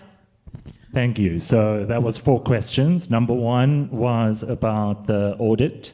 Yes, so we've had an external chartered accountant do the audit. I'm just waiting for the final one to sign off, and you can request a copy. was a clean audit. With the billing issue, Julia has actually set up a whole system with this, so I think she's the most knowledgeable here to actually comment on this. May I just share an observation, if I may, before? Sorry, Julia. Go ahead. No disrespect. Who in the hall here has had the city disconnect them in the last year or two? There's quite a few, including me. This is something which I'd like to suggest that Joburg can perhaps consider. I know you're doing a great deal already, but the City of Johannesburg is required by law to give you a 14-day written notice before they disconnect you. They don't do it any longer. They've taken a decision not to do it. There are court cases in which the City of Johannesburg has been told, that's what you need to do, but they don't. So what happens is someone pitches up at your gate and they disconnect you. And not only do they want whatever they say is owing in arrears, they also want you to pay your current amount, which is not even yet due. It's a form, as far as I'm concerned, of bullying. And it's something that I would love the MRA to contribute to fixing, but we can't do it ourselves. It's a dreadful practice. It's illegal. It's unlawful. I went once to the City of Johannesburg a number of months ago to engage with the people who instructed guys to come and disconnect me. I've never in my life seen a bunch of people less interested in doing their work. It was shocking to me. And this is something which many of us have experienced and might experience in future. No matter how small the amount is, someone pitches up and ambushes you, you've got no lights and water for the next week because they're not in any rush to reconnect you. So I would like to encourage the MRA to consider contributing whatever we know and whatever expertise we have to a joint exercise where lots of residents' associations participate and somehow get the city to change their policies, because it's absolute nonsense. We get treated so shoddily by the city when it comes to that. It's a great pity that our ward councillor isn't here this evening. It would have been lovely to see him. I'm sure he has a good reason not to be here, but we'd like to engage with him on that as well. And then lastly, that's all I wanted to mention. It's just in response to your comment about the billing. And sorry, the good hood thing, yes, I got it in my post box as well. I was rather surprised, and speaking for myself, I must say that the tone of that message was not very respectful to the people who are actually already involved in the neighborhood and doing their very best. I'd love to work together with whoever would like to bring to the table something that they can add to the exercise. Of course, most welcome. But at this stage, I had a read, and because I'm actively involved with the MRA, I thought to myself, my goodness, it's almost as though it's just not good enough, and the people who are involved aren't doing their work properly. Billing. It's my favorite thing to deal with, and I probably get about, just thinking of today, I think today's number was 37 billing disputes, and I get them in a multitude of ways. Julia.fish@joburgcan.org.za.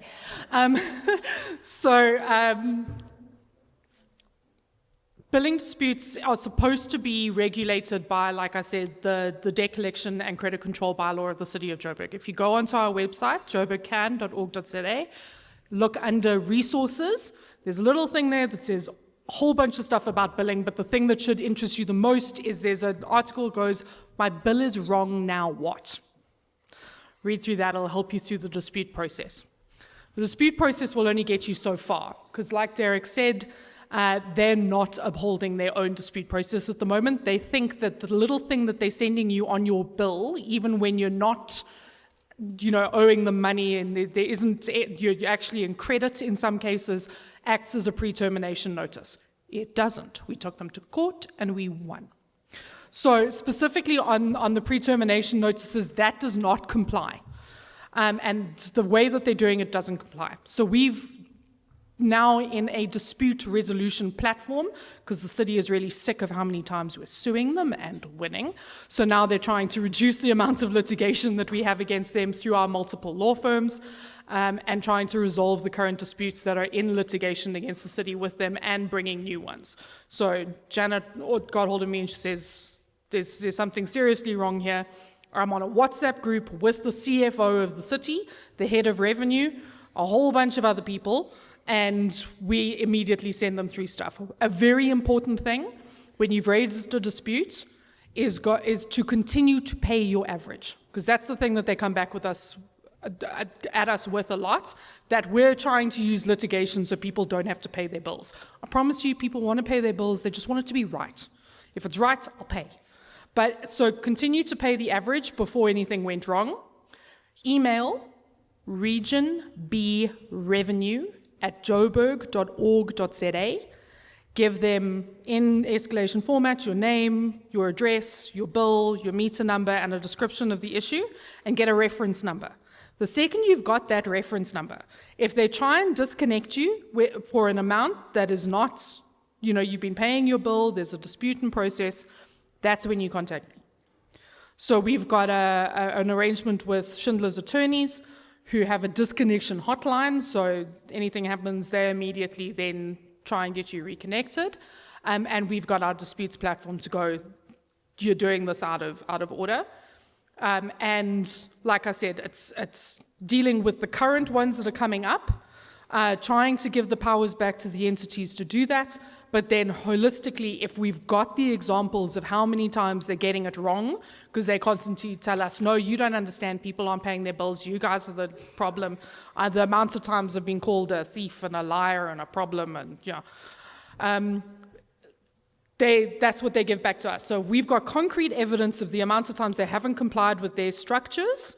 We've got more of a mechanism to actually change the policy and the process and hold them accountable. Because also what happens when we go against them, when we sue them for going in a contempt of court issue, where they've disconnected one of our clients who has an interdict against them disconnecting because they have a valid dispute, what then happens is we hold them in contempt, and we've brought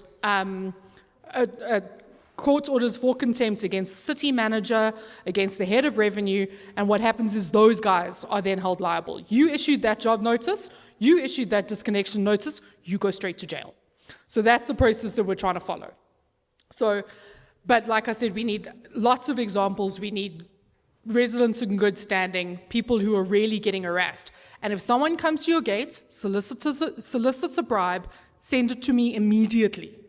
Do not pay them, send it to me, and we can then follow up with those contractors and try and get the rot out. Because what we're also trying to do is what a practice that's come up in the city is they like to disconnect you at 3 o'clock on a Friday afternoon.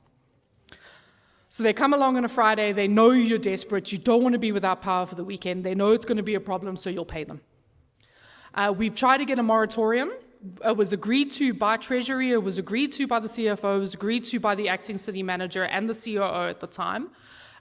There's one guy in revenue who doesn't want us to do it, so I'm going for a lifestyle audit on that guy. And then with other cases, he's now saying it's a big hampering of their revenue collection. The walk-in centres are open on a Saturday morning. Oh, how generous of them, so you can deal with your dispute when you've been disconnected on a Friday.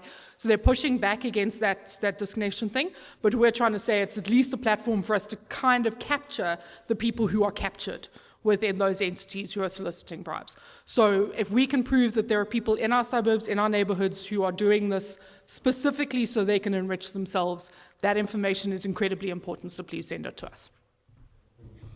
They are not immediately wanting to engage people and jump on bandwagons that exist. They want to be their own bandwagon, and they want to push their vision forward. As she said to me, she's not trying to force people to chop and change. She's casting a line into the dam to see how many fishes bite. What they are pushing for is extremely different to what MSI does. What they want is they want physical bobbies on the street, up and down, round and round each block. MSI has a contract with or a verbal service level agreement with Beagle Watch. We negotiate the yearly increases. I think one of the things that we haven't actually put out there yet is that we talked them down from quite a significant increase this year, and we said we can't justify that type of increase going forward to all the MSI clients. And it was a bit of bashing of a head with Beagle Watch, but we talked them down from quite a high number to what we thought was somewhat reasonable for the people to face. And we pushed Beagle Watch to do extra patrols. With the happening, we've gone to Beagle Watch and we said, look, you are the bulk supplier. We want to go with you. What's the best deal you can give us? And Beagle Watch have sponsored the security for the event. So that is one of the things that MSI does, is we take our bulk supplier and we negotiate the best deals with them and the best services from them. We also have, more so me, I'm privy to the incident reports from them. So I look at things like poor response times, and I take it up with management and I say, why did we take 10 minutes to get to a house? Any residents who have a grievance with Beagle Watch are more than welcome to approach MSI and be like, be our voice, take this forward with us. And that's what we do. It's completely different to what the Good Hood wants to do. How do I put this? Like, the Good Hood, from what I understand, and I think they need to come to a meeting or they need to do a serious blast and they need to explain themselves to people. I cannot comment for them, and I cannot actually take that phone call I had and say this is what they're projecting forward and this is what they want to do. And I think that their stance on coming into the neighborhood has been quite a drop in the ocean. And I think when they realize that the ripples didn't make it to the beach, they might actually relook at how they've done things. A lot of people have concerns about it. I've been asked how do I feel in this, and I'm like, I don't know. It's literally them putting themselves into the neighborhood. Have they done it the way I would do it? No. They've done it the way they would do it. It hasn't been received well, but we need to keep not tabs on them, but we need to see what they're doing before we actually judge them. And that's what I'm going to do. I want to see what they're doing before I say it's a good thing, it's a bad thing, it's anything. I think it's somebody trying to do something, and that always helps. And we'll see where it goes and what direction it takes. But from what I understand from them is they're more focused on the business nodes than the actual residential parts.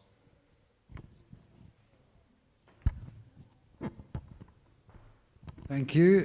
Thanks for the invite, Joanna and others. So I'm representing myself and Melissa, The Happening, and my question is quite simple. Well, firstly, to say thank you to Danny and others that have really thrown in a lot of support. The Happening is a community arts festival. So this is a question and answer session. My question is, what are you contributing? Not financially. What are you contributing performance-wise, poetry-wise, doing something for a community arts festival? The festival is for the community. We're closing the roads. We don't want it to just be a market. Yes, the market is beautiful. There's great handmade stuff. There's activities in the restaurants. There's poetry readings. There's opera. There's all sorts of amazing things. But what are the residents doing? You don't have to answer me now, but if you want to come and chat, Melissa, who's in the back, has got 2 QR codes. You can scan the QR codes. The one is if you want to do a market or something crafty like that, and the other is if you want to do some kind of performance in one of the venues or on the street, to busk, or just something. We need to put together a program of good, wholesome activities that we can advertise, and we really, really want you to be involved. So again, my question is, what are you going to do to contribute to your community arts festival? Thank you. Any more questions, comments? I would just like to say, and I'm sure I'll speak on behalf of everybody here, to say thank you to Danny, to Julia, and our wonderful committee who are making us feel so much more secure than we might have been without them. So I just say thanks to everybody that's doing their thing. Sorry, I'm Bronwyn from 6th Avenue. Again, Danny, thank you. The cleanup on Main was amazing. I want to find out I know it's a bone of contention because people shout at me on Facebook about it. That homeless guy outside Spa by the car wash, do we give him several months and then like something happens? Because I think I did ask once before and they said it was a Melville business initiative that got people to remove him. So how does that work? Or are you going to put another course, a WhatsApp survey and we donate again? Or how does that work? Okay, so if I understand this correctly, you're asking not about the cleanup I did last week, but the cleanup that involved the city of Joburg and the Red Ants. All right. The Red Ants bill cost us as a community 80,000 Rand. And that was mostly raised by the businesses on Main Road who contributed towards that. And the one thing that we need to understand about that is no people were removed from the street. They were not placed in a police van during that operation. They were not placed in a Red Ants vehicle or a bus or any sort of vehicle and taken somewhere. There is no place to take homeless people. What happened during that operation was JMPD and SAPS came through.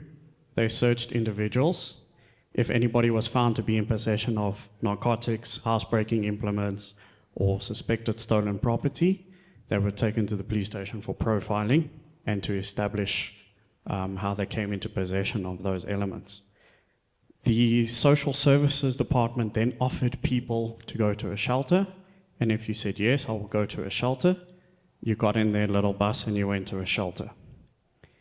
The last thing that was offered, I don't think any of the people actually opted to go to a shelter, by the way.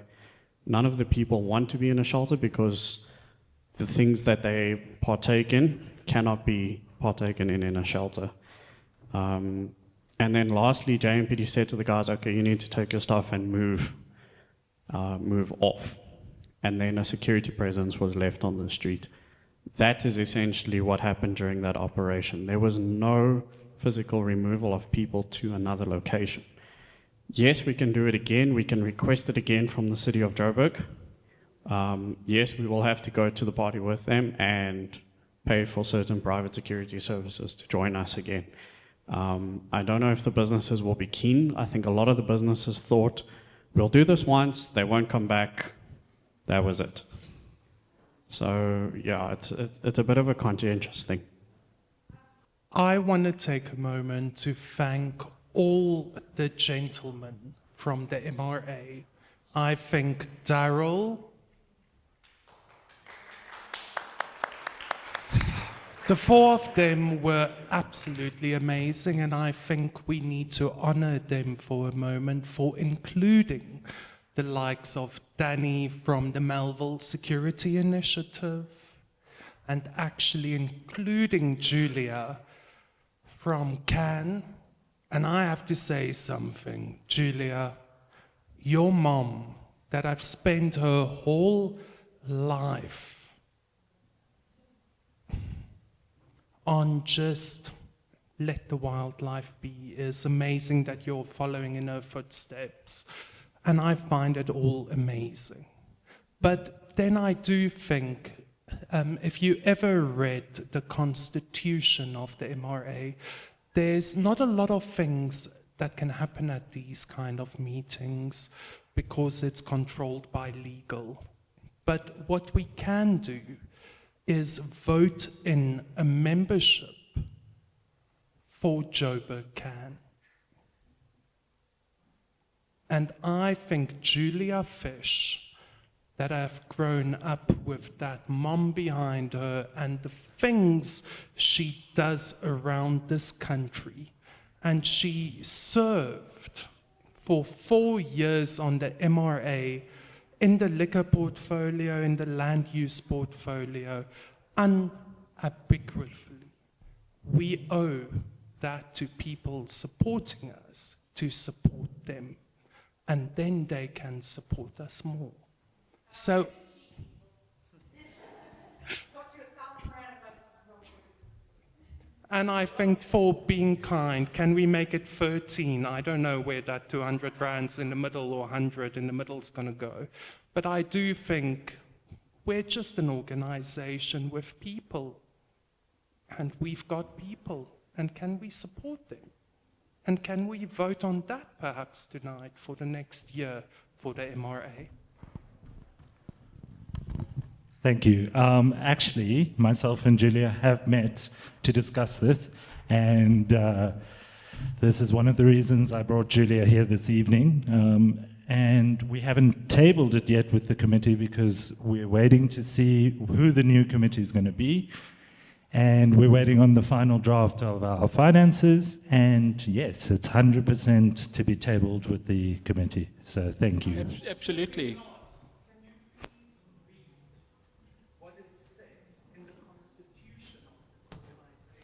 Yeah, I'd like to respond. I'd like to respond to that, if I may. You made an allegation. You made an allegation just now.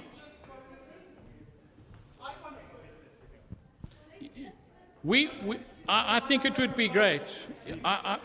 No one's going to stop a vote tonight. I'm very happy, with your permission, Daryl, that there's a show of hands who is in support of that. Sorry, I just wanted to add one thing also. Absolutely. There was a statement that there's very little we can do tonight because of the Constitution, and that is controlled by legal. Okay, the Constitution is a document which exists on its own, and it's a document which must be respected. And if any changes to the Constitution are required, there must be some consultation on that so that it can perhaps become a little clearer and a little more user-friendly. And I'm in favor of that, certainly so. But to say that legal control anything that happens at these meetings is not entirely true. We simply try to abide by what the documents say. And if there are suggestions as to how the Constitution should change, please, by all means, make your suggestions known so that those can be implemented. Hi, I'm JR from the Barber Eatery. Guys, it's my first meeting, yeah? And I just wanted to touch base a little bit also on my lady here. You ask actually valid questions of who is Ngoni, was it Ngoni, or Ngoni? Yes, as a security, and why don't we use Beagle? We are residents of Melville, and obviously we just opened the Barber Eatery. I would like to just, the main reason why I came here, it's great that we fight land use and a lot of all of the positive things that Melville is doing. But I would like everybody to actually maybe on a month-end basis to actually take a street, like a walk on your own street, your main street of Melville. If you actually see it and you see what's going on, most of you guys don't know actually what's going on. I've watched people getting stabbed to, I don't know if they've died or anything like that. I've watched people getting robbed. We have been literally been threatened as you're just going in to just bake. These things are happening whilst you're sleeping. It will take over the beautiful day that you walk in. Those drug addicts that you see on the road during the day, they thrive at night. And if we don't react to all of those kind of things and own our own village, it will be taken over no matter how many battles or lawyers you guys have. We need to actually take initiatives of at least all Melvillites actually coming out at least once a month to actually walk the streets with lights, to actually push these people out. Because if you don't own your city and you hide behind the dark, that's where everything happens. It's becoming a breeding ground for criminals. No one wants to come to Melville.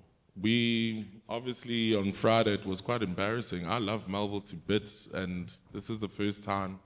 I'm from Durban. This is the first time that I lived in, and I've always wanted to live. I went to Rosebank, and I ran back here with my tail between my legs. But what I'm trying to say at the end of the day is that we do not take one goal. We are divisive. Sorry, my English is not. We are always fighting amongst each other. We don't have one voice. We don't, to be quite honest, we don't have a community because we are very much split in our own ways. Yes, South Africa is a diverse place, but doing initiatives together, walking, if those who are too scared to walk at night, maybe just walk during the day. Let's actually have a protest of us walking through, which doesn't cost much, but it's just awareness. They're not going to take us seriously. And also going to the municipal and complaining and everything, the people that are sitting on your board are white. They will just turn it on you and say, white people complaining. But you understand what I mean. So we have to be a little bit more clever. These guys are much, on the business side, they're much more clever. The incidences that are happening in everywhere there, every place, day or night, if you are trading alcohol, you need more security. You cannot be running a place with the minimal security that we have around Melville. We are now starting to subsidize. Yes, we are running a business. As you know it yourself, there is no more restaurants left in Melville because our profit margins aren't that great. And for new businesses to come in, you start having second thoughts, you start calculating. Also, if we display too much red tapes, it will also scare a lot of people. This, I don't know, this whole thing that is traumatizing everybody. What is this? The good hood. I'll definitely tell you something. Good hood, landlord, or wherever they are not cheapies. I've seen the buildings that they've done. It's well constructed and it's well thought with that. These are people also that we need. Yes, we need to sit with these people and discuss, but we don't need to start a very aggressive approach of already what are they going to do, because that's the last thing a business person needs. You scare people like that. Yes, we do have a community, but at the end of the day, what are we doing? We cannot be relying on they coming now, whatever it is. What are we doing to just own our community? Once again, I'm not blowing our horn. I'm sure some of you guys have seen, literally I'm fighting drug addicts in front of us, our stores, by chasing them, by actually putting ourselves in danger. But I think the whole of Melville, I'm not asking people to put it in danger, but if we came in group, we could make a huge difference of a monthly walk to actually put all of these so-called bad places, bars in place so that they can behave. Without any presence of us, they're going to carry on. So I love that idea. In fact, Nasley has suggested something like this before.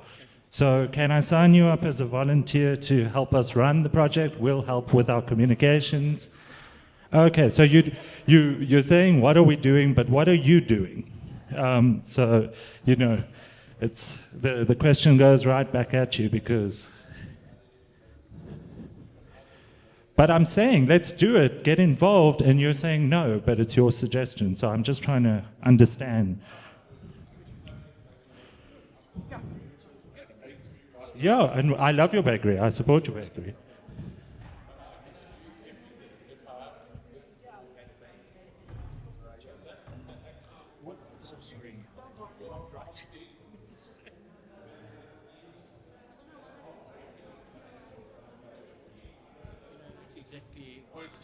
I employ about 15 people that live in this area. Come and join us. Come and join.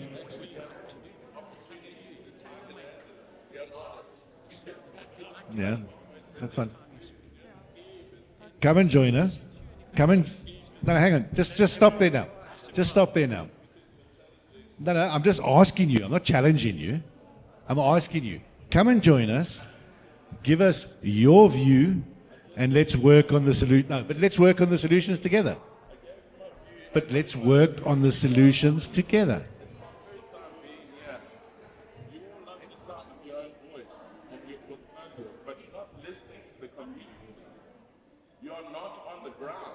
I'm engaging with you now. What happened in Melville? And it's like, you heard it now. I stayed that I've asked you nicely to get your hand off. You're still carrying on. Like, what?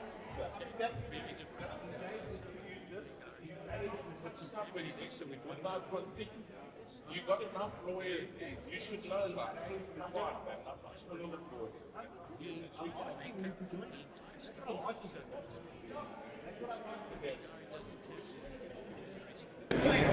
Pointed out which is and actually, you know what my thing is? They actually are right.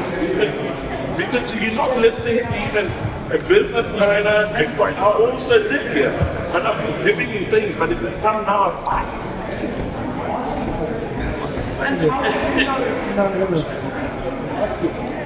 This is mine.